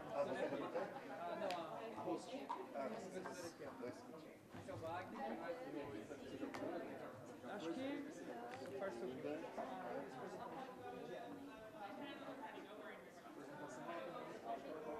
Olá, Lorraine. Prazer em conhecer. Prazer. Tudo bom? Oi. Obrigado, Tudo hein. bom? De verdade, É dois. não, pode ser um. Tá bom. Pode ser um, pode ser dois. Pode ser três. A gente se adapta aqui.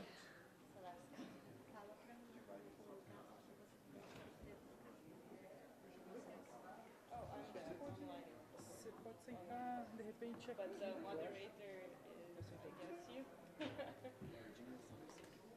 Olá, Oi, tudo bom? Tudo bem, prazer. Cristina. Eu sou Lorraine. Prazer. Tudo bom? Desculpa que eu não estava aqui na hora do almoço, que o Diogo falou que ele estava... Ah, não, tranquilo. E acabou de colocar aqui o meu cartão. Tá muito corrido pra todo mundo, assim. É verdade. Normal. Quem que é o rapporteur? Oh, quem vai ser o rapporteur? Natália, quem vai ser o rapporteur? Ah, mudou tudo. O moderador é o Diógenes, tá? Não, e ela? Ela é host da sala. O que é isso? Ela cuida da parte de técnica. É o Diógenes Laertius. O Diógenes é do Youth Group, é isso? Eu preciso sair exatamente às 6h20, porque senão... Sim, senhora. Hein? Vem cá, Natália. Cara, vem cá. Ela que é host da sala, é isso? Ela é, não, mas não Mas sei ela é o o quê? nome dela, não. Ah, eu quero citar todo mundo, deixa, vai. Eu não sei qual é o nome dela. Eu sei o nome dela. Ela é host. Mas ela é aqui da turma aqui, hein? Ela é... Eu sei. Ela. Do staff aqui? Tá bom. Gente, eu sei, você vai sair na hora que você vai precisar, 6h20.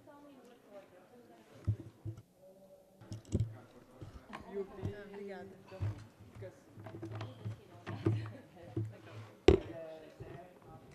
Que horas que eu falo?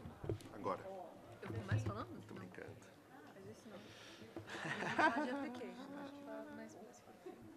Você vai falar aqui, ó. A penúltima, pode ser? Tá ótimo. Tá?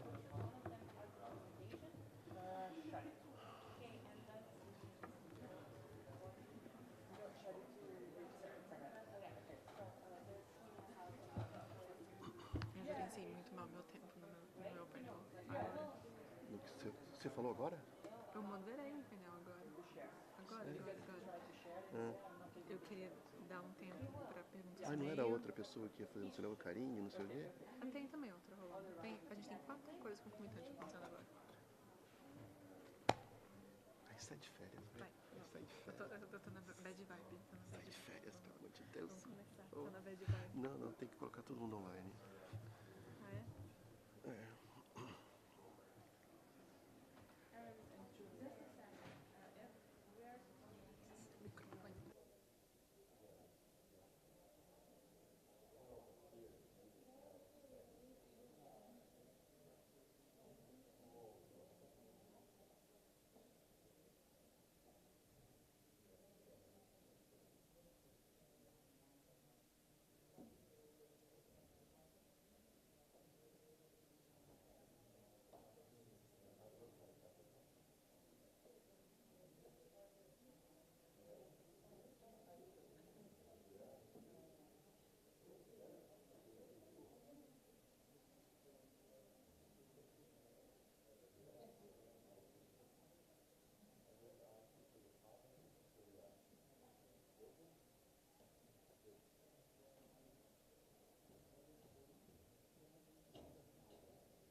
When you're done, Hello? Can you hear me? Yes. Okay. Good afternoon or good evening. Good afternoon, everyone. Thanks for joining us. This workshop aims to identify the opportunities and challenges of virtual reality for the connected society, since it will change the way we publish and consume data, socialize and learn, and do science in business. We explain more detail in the schedule. If you go there, you can see more detail about this workshop and our aims. The fact is, virtual reality is not a buzzword. It's been around since the 60s, but today we have better technologies, faster processors, chips, bandwidth, and enriched web. Technical communities want to leverage virtual reality a step forward and make it the next computing platform. Web has been essentially the same since its invention. But now, virtual reality has potential to eliminating the constraints we always have when using a flat screen like this notebook or a web browser.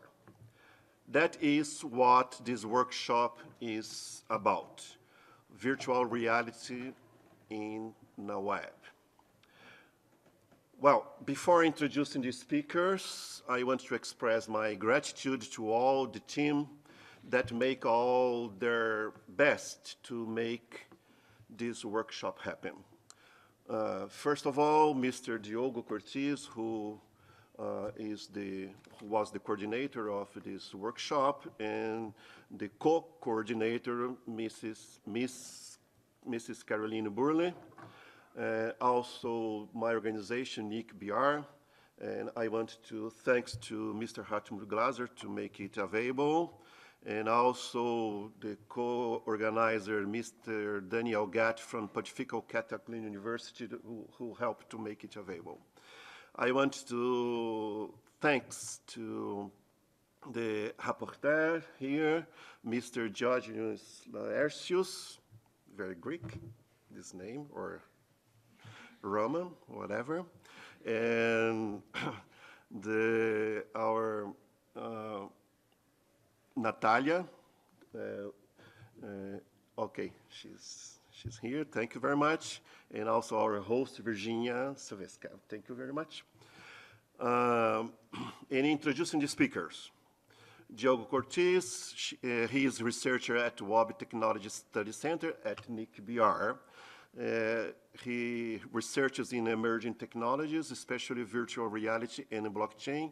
You have the floor, please. Hello. Yeah. Okay, thank you, Wagner. I'm glad to be here. I want to start my talk saying that VR is not a buzzword. Actually, in fact, it's a research area that has been around since the 60s. One of the first VR projects was the Sensorama, if you see the timeline here.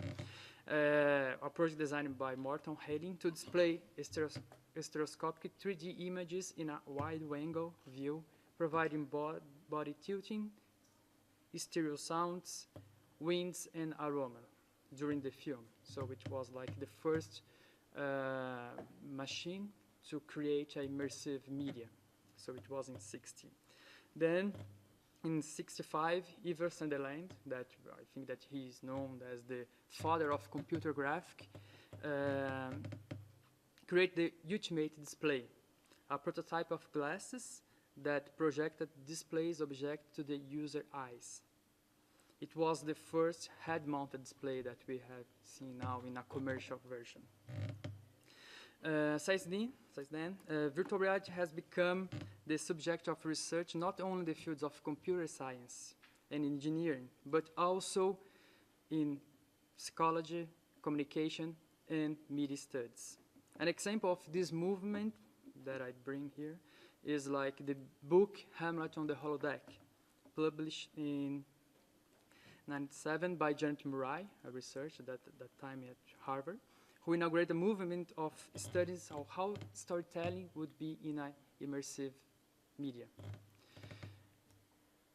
And the technology have gone through development process and improvements that have brought us to the current level where we are able to build effective applications of virtual reality. Nowadays, we have the required technologies and graphic process chips. So thank you to the GPUs, the graphic process units, that pushing forward not just the VR, but also the artificial intelligence. So if you're seeing like a great moving in AI, it's because GPUs also, and of course in the VR. So now we have like a computer graphic processing that has the power to provide us the technology that we need to build great virtual reality projects.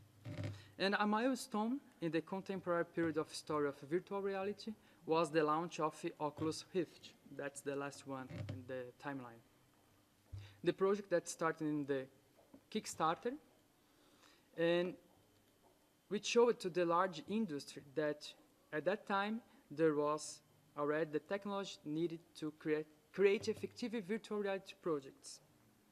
So, and now it's possible to identify a major movement of technical communities to leverage virtual reality forward and make it the next computing platform. Web has been essentially the same, as Wagner mentioned. So it would be like one of the environment that will be impacted in the next years. We'll have a speaker, Dominique from W3C, that will explain a little bit about it. Can you please change this like this? Sorry. And now we are seeing like leading technologies companies identify this trend, and they are focused on developing their products and services in these areas. Just a map to show this. Facebook has bought Oculus. Google has the project Cardboard and Daydream, and also Tango, the project for augmented reality. And Microsoft has the HoloLens. And also HC together create the Vive. And all the universities and technical communities are strengthening their works and research in this area. Scientists, engineers, designers, and programmers are being allocated in a large number to work specifically in this area. The generation of knowledge and the process of innovation on the subject is only growing. This movement drives even more the development of technology of virtual reality. To get a sense of the market, this is a report from Goldman Sachs that points out that virtual reality investment, so the investment in virtual reality, have already reached $3.5 billion last year. And they project that by 2025, the market will be $80 billion. It's the same size of the desktop PC market today. So it's what they are projecting. So virtual reality is becoming strategic for many technology companies. The possibilities of interaction that these technologies bring us are so promising that experts already call it the next computing platform. The most well-known use of virtual reality is, of course, games and entertainment. But now we are seeing a lot of projects in many areas, especially in education, research, etc. Just to show some projects in different areas, this is a project from Cancer Research UK, the institute, that is investing £20 million just to virtual reality research in tumors. So it will be the first time that the technology has been used to virtually build and study real-life tumors. Why it? Because it will give us a new approach to study and deal with data. So it's very different, like if I have a table, we see the data in a way. But if you have a graphics, you see in another way. And with 3D, using immersive technologies, it has an improvement in our perception and how we deal with data. Your time is almost over. Oh, okay. Okay. We also have this project like for education. That's a project from Google called Expeditions that create immersive content for kids around the world. We also have performed a project for education that we use to build like teachers and students all around the world in the same place, even if they are geographically separated. They can come together in a virtual space and they can play with data.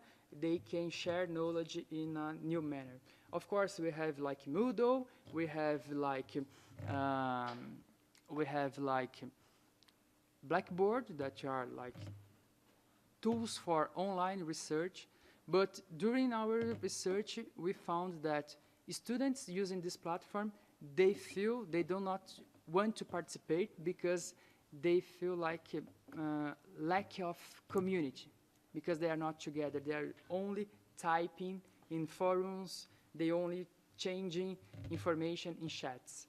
So we move forward and we create an experiment to use this, and it brought a new way to interact in a virtual world, and it's very, very important for flipped classroom. That's an educational approach that has been taken in many countries around the world. And we have a paper published in IEEE, Human Systems Interaction, this year, that shows these results. So if you are interested in this place, you can move around. So 1 minute. 1 minute. Could you please move? So now we are seeing that the market is leading us to this movement since we move from computers to smartphones. Then the next big platform for us will be the head-mounted display in virtual reality. But you can move on. We can move on. But it's bringing us some kinds of new ways to deal socially, interaction also, and bring us new challenges. I think that in IGF we talk a lot about data privacy, but now using virtual reality we need to tell about privacy in our human senses, because the user will be immersed in an environment that was developed by a third party. It could be a big industry, could be a small industry, and it has a lot of implications in how we perceive the world and in our perception. I would like to share a lot of studies, but we don't have time, so we can move forward because the other speakers will tell more about the impact and challenges of virtual reality. Thank you. Thank you very much, Mr. Cortes, for your introduction. So now we move to Dominique Hazel-Massier. He is our remotely invited speaker. He is a W3C Developer Relationships Lead, and he is part of the W3C Project Management Team, W3C Strategy Specialist on Virtual and Augmented Reality. You can speak now, if you can hear us.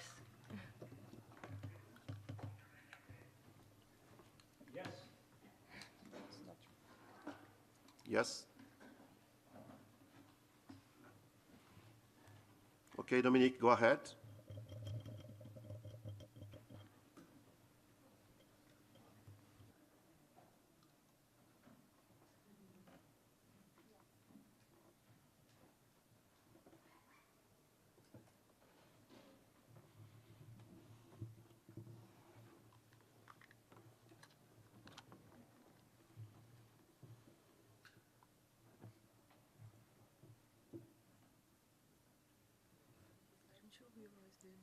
Hello, Dominique. Can you hear us?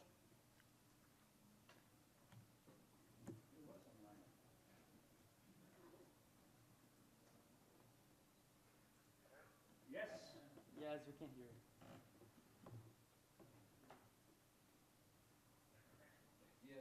Yes.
Okay, thank you, Dominique, for your presentation. Thank you for telling us about the web as a platform to unify all platforms. And also thank you for telling us about WebVR and WebXR technologies. And please stay with us for Q&A at the end of the presentations. Now I would like to move on, and please, I want to present Charit Fernando. He is co-founder and CTO at Telexistence in Company and senior assistant professor at Keio University in Japan. He is a researcher in virtual reality and telexistence. Charit, you have the floor, please. Yes, we can hear you clearly.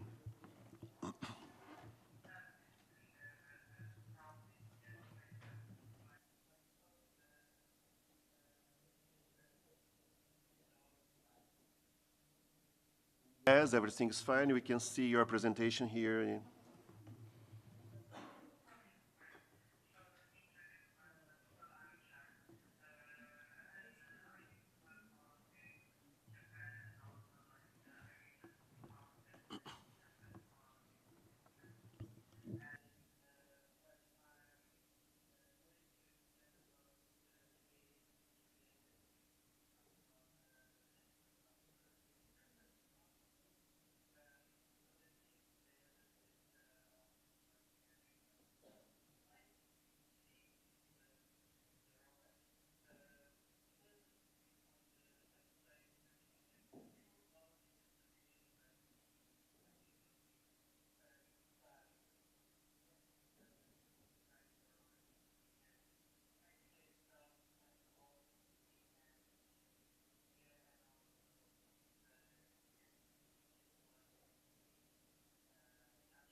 What about 5 minutes is okay?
Okay, thank you, Sharit, for your presentation. Thank you for explaining us what is teleexistence and about some current issues on this field.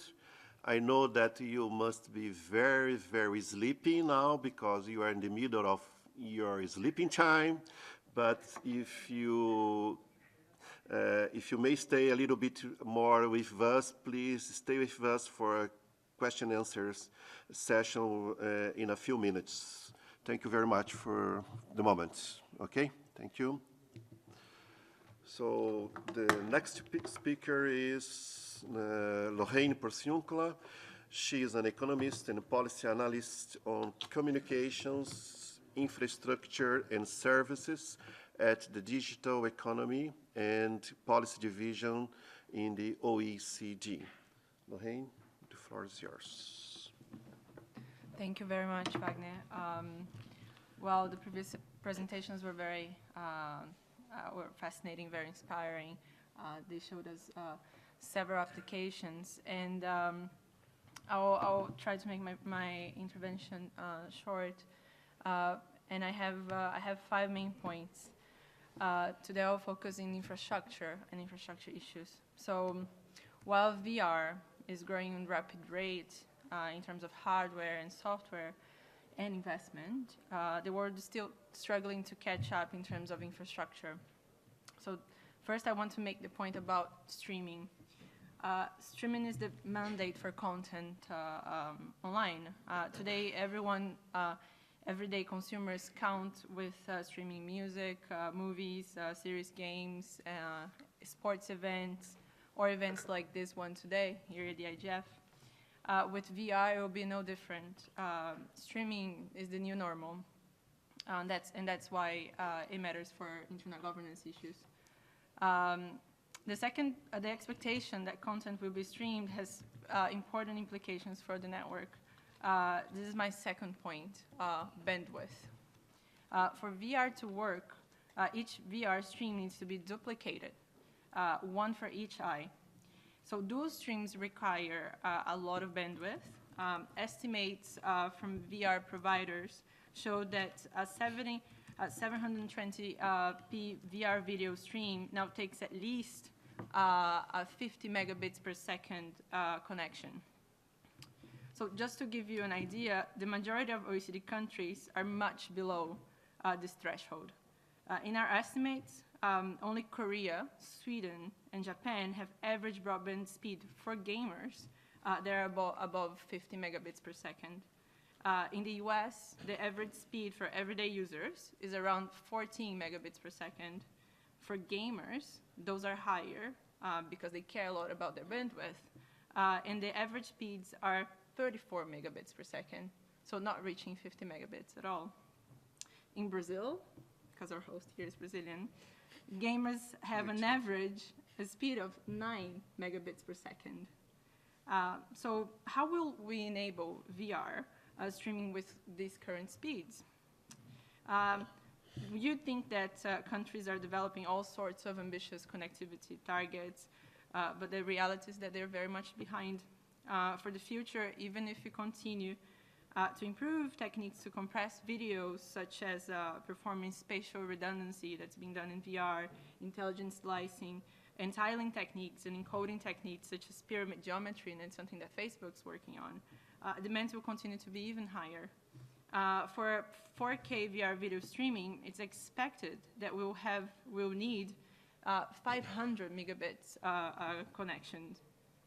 Other estimates that foresee VR as a digital experience at the full fidelity of human perception to recreate exactly every photon that our eyes would see, every small vibration that our ears would hear, and eventually other details that we could touch, smell and temperature, and that really calculating all that kind of human perceptions, we would need to be able to process 5.2 gigabits per second of sound and light.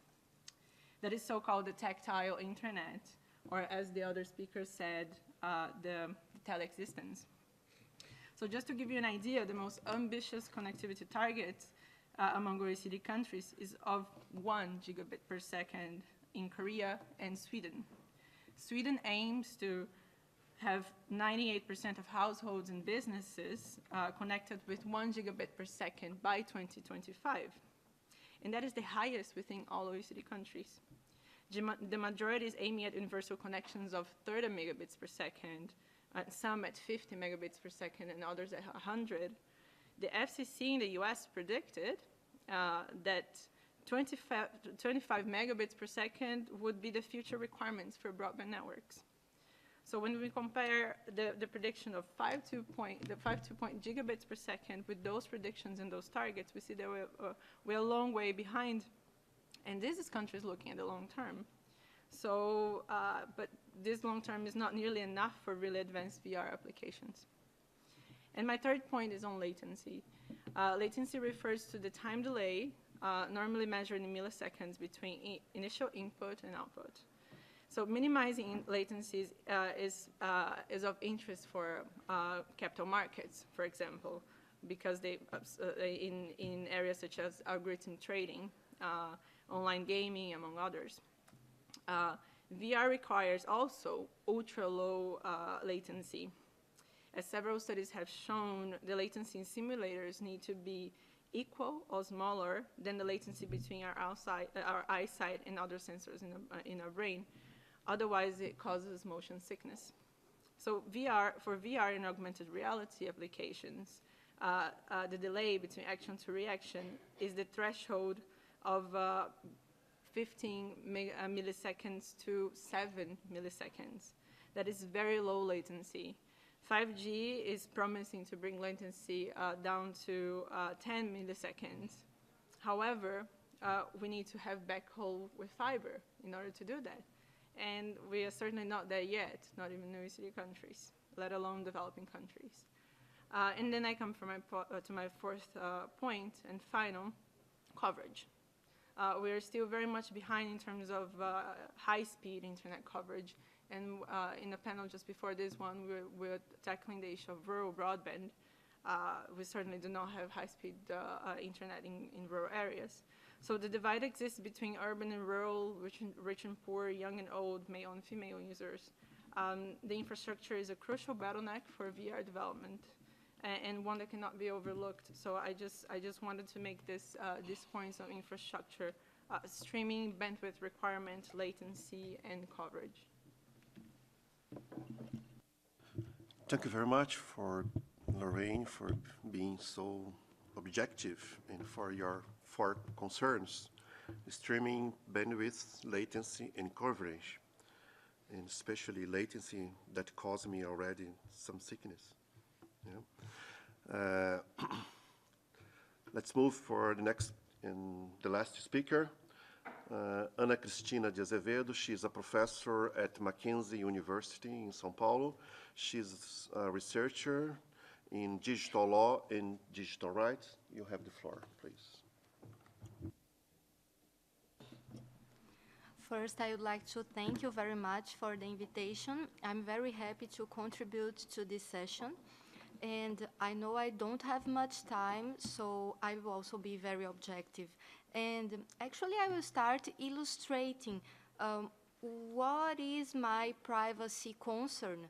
I have this presentation, and in the middle of this presentation, I got a pop-up of the manufacturer of my notebook asking me to select an option, send the data to HP to check my warranty status. Oh, and because I'm in a rush, of course, I will just click OK, and my data is already shared. This is not the case, but what virtual reality changed if we compare with other privacy concerns in smartphones, for instance? Well, I would say that most of us, maybe that are here attending the IGF, have already made a checkup, a privacy checkup at Google or Facebook, and maybe opted out of many sharing clauses that they offer us. But unfortunately, most people, they don't do that. They don't have this patience. They don't have time to read everything, and they just click, okay, okay, next, and that's it. Virtual reality, these new applications, they innovate because besides storing so much data about just information that we give them, virtual reality applications, they also store data about our movements and also about voice. I don't know how many people here had the chance to try a Kinect, but if you have an Xbox at home with this Kinect device, it's basically recording everything that you say. Oh no, Microsoft says that they don't record. They are just, they pay attention until the time you say turn on. But if you are not saying turn on, they are not taking care of what you are doing. Also, they say, the user always has the right to check or uncheck which kind of information he or she wants to share.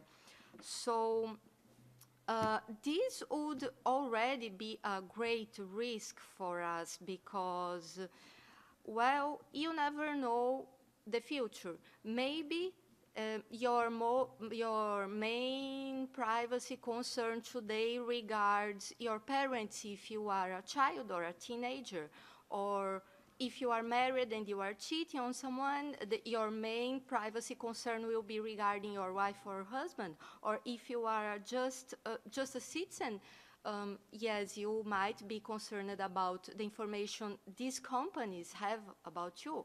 Or if you are a criminal, what about the government?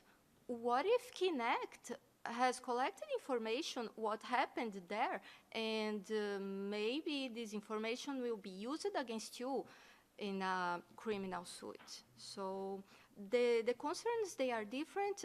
They regard different people, different actors. And it's not all about privacy. We should also concern about security because we see today many data breaches, they happen all the time. I do have an Yahoo account, and I remember they sent me an email, hey, I'm sorry, we got, unfortunately, a data breach happened, and we are kindly requesting our users to change the password.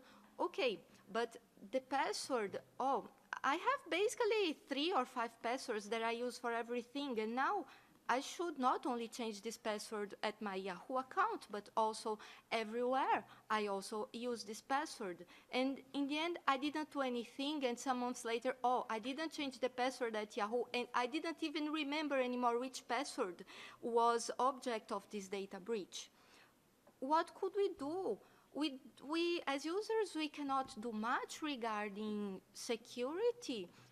I would say we can basically share, not much. We should not share much. But Brazilians love Facebook, and I see there are different profiles. There are many people that basically share every day what they eat, where they go. They share everything on Facebook. Others don't. Others will share more professional information. Others will share moments of happiness, and let's not share too much. But what internet governance could do? Well, the Brazilian Marco Civil has a very nice rule just to exemplify that rules they could help.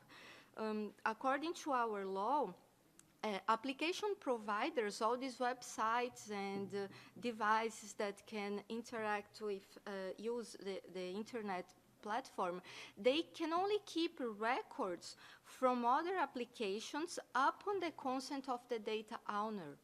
Why other applications? Because once you have the VR headsets, okay, you might have completely agreed with all the terms of use of these VR headsets, but you will also need to agree with terms of use of other applications that where you will use your headsets.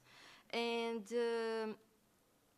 that's why this rule is important. But it's not only the rule. I would say that we need to be patient. Users, they need to be patient. They need to be educated to realize how risky it is when you share information. It might be great sometimes, but it also involves risks, and users must be aware of this. Thank you very much. Okay, thank you, Ana Cristina, for your contribution and to make some alerts about the great risk about new type of data is collected and maybe shared, like voice, movement, sentiment, reactions. And now it's time to open the floor for the audience here. So if you have any question, please use the microphone, raise your hand and use the microphone, please. Okay, 1, 2, first you, and then here. Okay. Please don't forget to identify yourself. Hello, my name is Gabriel Souto. I'm from Brazil also, and I'm part of youth IGF. On a perspective of the companies that produces and commercialize VRs, how they can maintain the use of the VR, like for the apps, using georeference and other voice and picking these data and guarantee the privacy of the users. I mean, it's a tough thing, but I think we also have to propose some solutions. One I can propose is terms of service, but we all know that is a contract that you don't really check and read. So, do you have some proposal for that solution or solution? Thank you. Just a sec before, Ana Cristina, if you one of the remote speakers want to also to reply this question, please feel free. Okay, first, Ana Cristina. Well, I guess in our audience, we don't have only lawyers, so it's important to mention that sometimes a contract might have an illegal clause. And if this happens, a judge will sentence that this clause is illegal and it has no value at all. But also another rule, another interesting rule from the Brazilian Marco Civil is that application providers, it's forbidden for them to keep personal data that is excessive in relation to the purpose for which consent was given by its data owner. But, well, this does not solve all of our problems because probably this storage will happen. They will have this information.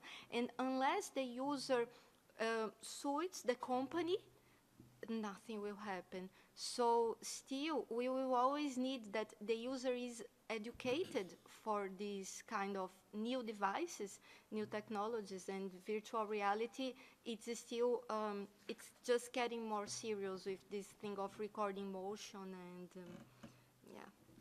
So one of the remote speakers started saying something, right? No? Sorry. Diogo, you want? I just want to add a comment on this that I'm not a lawyer, but I do a lot of researches regarding cognitive science and so on. And we are seeing a lot of movement regarding like privacy and what, for example, the suppliers collect the data from us, etc. But now we are starting to see a new movement regarding my privacy of my sense, as I said before, because for me, it's very, very dangerous. Like providers or the experiences developers, because they can influence you. So we have seen before many social medias doing psychological experiments, say, oh, I'll get this group of people and I will just show happy things, and I will get this group of people and just show bad things and see how they would behave. So we had this before. But now in a virtual reality, you are not just using a screen, you are not just typing your phone. No, you are immersed in a digital world. And I don't know if you have already tried, but it's incredible, it's amazing, and there are a lot of psychological impact on this. But for example, just to show and to exemplify this, there is a research that was performed. I can show the paper after. That's not my research, but they get a group of people and two groups of people, and they, in a virtual reality, they build an island, and the audience, when they put the headset, they needed to perform some tasks in this island. But the case here is that the sun in that island, in that digital island, for one group was synchronized with our real sun, the time to move the sun. And for other group, they move like 3 times faster. And after they experience it, they ask the people, oh, how long have you been there? And they say, 1 hour, and so. And the other people that the sun moved faster, it was like, I spent there like 2 hours, 3 hours. So it changed our perception. And you'll be immersed in an environment that will be controlled, as I said, by big companies, as Facebook has already launched the Facebook Spaces. That's the Facebook exactly you use, but with virtual reality. So we need to move a step forward, because of course we need to say about data collection, but also about how they can interfere in our experience as humans. Well, we have to finish, because you may realize that the transcription has already finished before we finish the session. So, we have to finish the session. So I want to thank everyone who participated, who attended this meeting. Especially, I want to thank the speakers, and also I want to thank the remote speakers. Thank you very much for joining us, and I hope to see you again very soon. Thank you very much.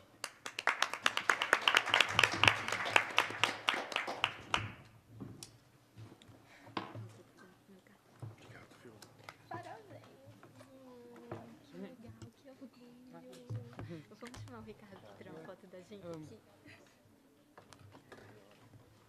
Eu acho que mesmo com tempo curto, eu acho que falou bastante. Ficou bem legal. Né? Obrigado mais uma vez. De nada, de nada. Bacana, tá? Prazer. Pena que o Dominique, a gente estava comprando passagem para ele, porque ele é do sul da França. E o filho dele ficou super doente. Não, super interessante. É bem interessante pegar mais. E o Charlotte também, que é do Japão, também teve um evento de lançamento no Tóquio, cancelar em cima da hora.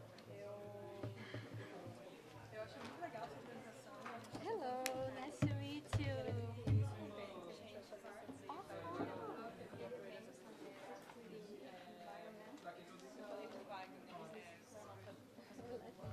Alguns testes. A gente é da parte lá da OCDE que trabalha com se vocês puderem monitorar isso que eu já falei. You're welcome, thank you. Banda, latência. É legal porque a gente estava. É que assim, esse trabalho com o professor da PUC. A gente está fazendo justamente para testar a banda inteira do Brasil. Nossa, seria muito legal. Porque tem um experimento que é dos copinhos, assim, é muito legal. Você pega um copinho, joga a bolinha de gude, gira, e você sente exatamente outra coisa, que é o feedback, né? E a gente está testando isso para ver o... Quanto que demora. Hello. Mas vamos manter contato. Vamos manter contato. Obrigado, né? Diogo, deixa eu ver. Oh, it's really nice. It was it was great. The panel, the previous panel was a little bit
Oi.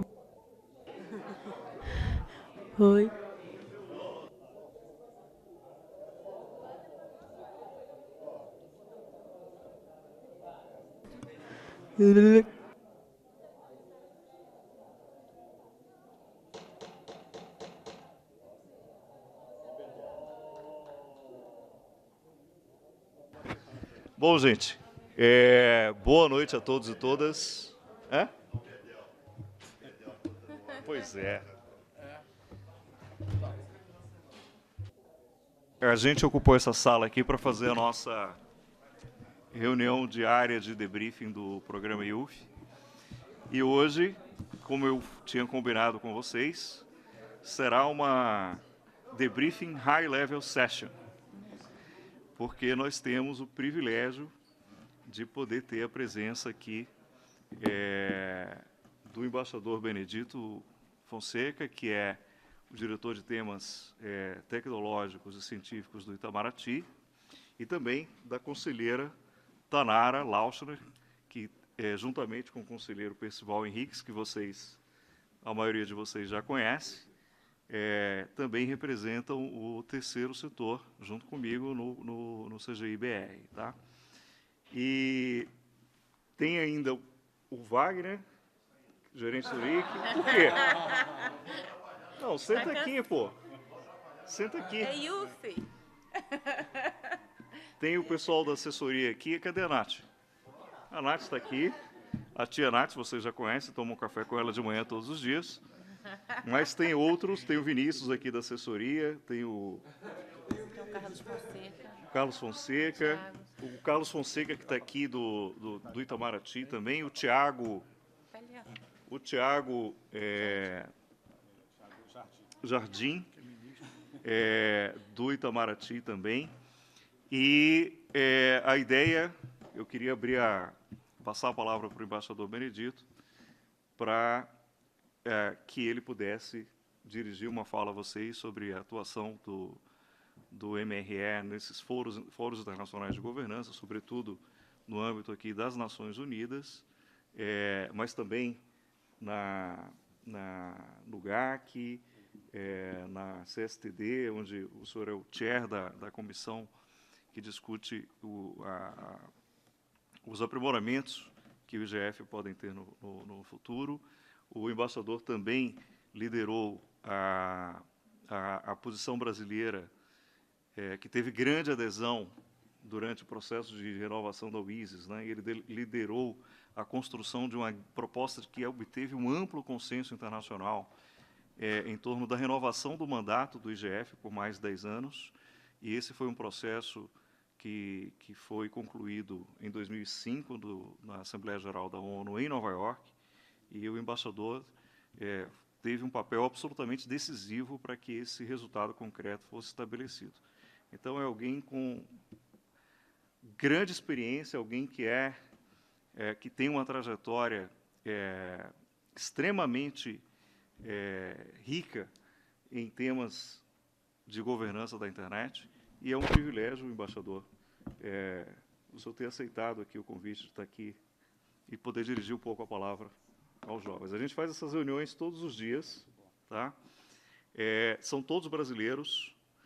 Eles foram aprovados num processo de seleção bastante disputado, foram 117 candidatos, e, ao final, foram aprovados 22. A gente tem 14 estados representados aqui do Brasil, das 5 regiões, e eles vêm de áreas de formação diferentes. Eles têm gente aqui, a maioria do direito, mas tem estudantes de ciência da computação, tem gente fazendo mestrado aqui, tem gente de relações internacionais, tem gente de administração, tem alguns de ciência política. Então, há uma formação ampla e também interesses dos mais amplos aqui na área de gênero, na área de direitos humanos, liberdade de expressão, em alguns temas técnicos, em questões ligadas à neutralidade de rede, inovação, empreendedorismo. Então, é um grupo bastante diversificado. Por favor. Bom, muito obrigado, boa noite a todos. Eu queria começar dizendo que o privilégio é meu, né, de poder ter essa conversa com vocês.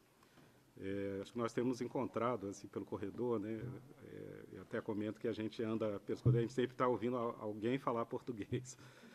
E muito em função da presença de vocês. E hoje de manhã, Tiago, a gente teve a reunião com a parte alemã, né, que os alemães vão organizar o IGF 2019, então fizeram uma reunião, nos chamaram, e aí ao falar eu salientei isso, que o Brasil era a terceira delegação, maior delegação, usei aquele dado que você me deu, né? Eu já peguei. Terceira incluindo a Suécia.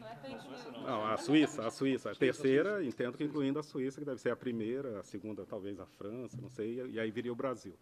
O que é muito significativo, né, em função da distância, em função do clima, né, ter uma participação tão expressiva. Então, eu sugeri ao Tiago e fico contente de ter sido aceito, né, para ter essa conversa com vocês, porque eu acho que é importante, e isso que eu queria também passar a dizer, quer dizer, tudo isso que o Tiago comentou, e agradeço, Tiago, essas referências de tudo que a gente tem feito.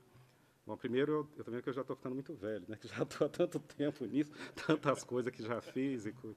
Agora, na entrada, estava conversando com os colegas ali, os alunos, perguntando quanto que eu fiz no Rio Branco, 85, né, acho que a maioria nem era nascida ainda aqui. Eu tinha 6 anos. Você tinha 6 Mas, enfim, eu até, em termos de experiência diplomática, nem é tão comum que a gente fique tanto tempo cuidando de um tema. Eu já estou desde 2011, né? Então, esse ano são 7 anos à frente do departamento. Mas isso me proporcionou uma experiência muito rica de ter acompanhado uma inflexão muito grande da importância desses assuntos para o Brasil. Acho que foi claramente o momento em que houve as denúncias de espionagem, né, do Snowden. Porque acho que ali ganhou não que esses temas todos de internet e TICs não tivessem importância, ou até não tivesse adquirido a importância que tem hoje sem isso, mas esse fato acho que gerou um impulso muito grande, até pela reação que o Brasil teve, e isso impulsionou muito a nossa atuação, né? Então,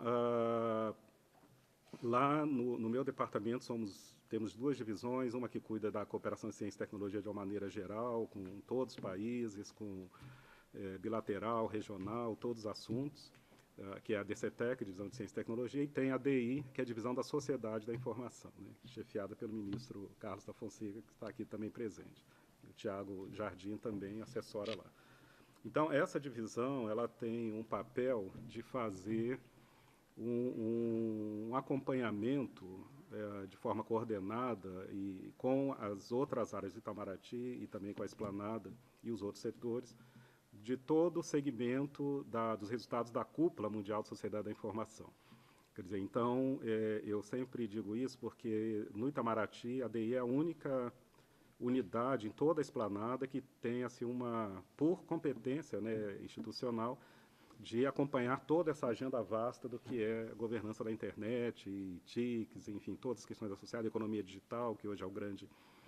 E isso é um desafio muito grande. É claro que a gente não consegue acompanhar tudo, porque é um universo vastíssimo, que se estende de segurança, infraestrutura, direitos humanos. A gente faz isso sempre em coordenação com as áreas temáticas específicas do Itamaraty, também em coordenação com o restante da Esplanada e com o CGI. E aqui eu queria enfatizar que o papel do CGI, a importância do CGI, do Comitê Gestor da Internet, é fundamental nisso tudo, porque nos dá em termos de posições internacionais, que é o que a gente é mandatado a fazer, uma grande legitimidade, uma grande consistência em todas as posições que a gente leva em fóruns internacionais.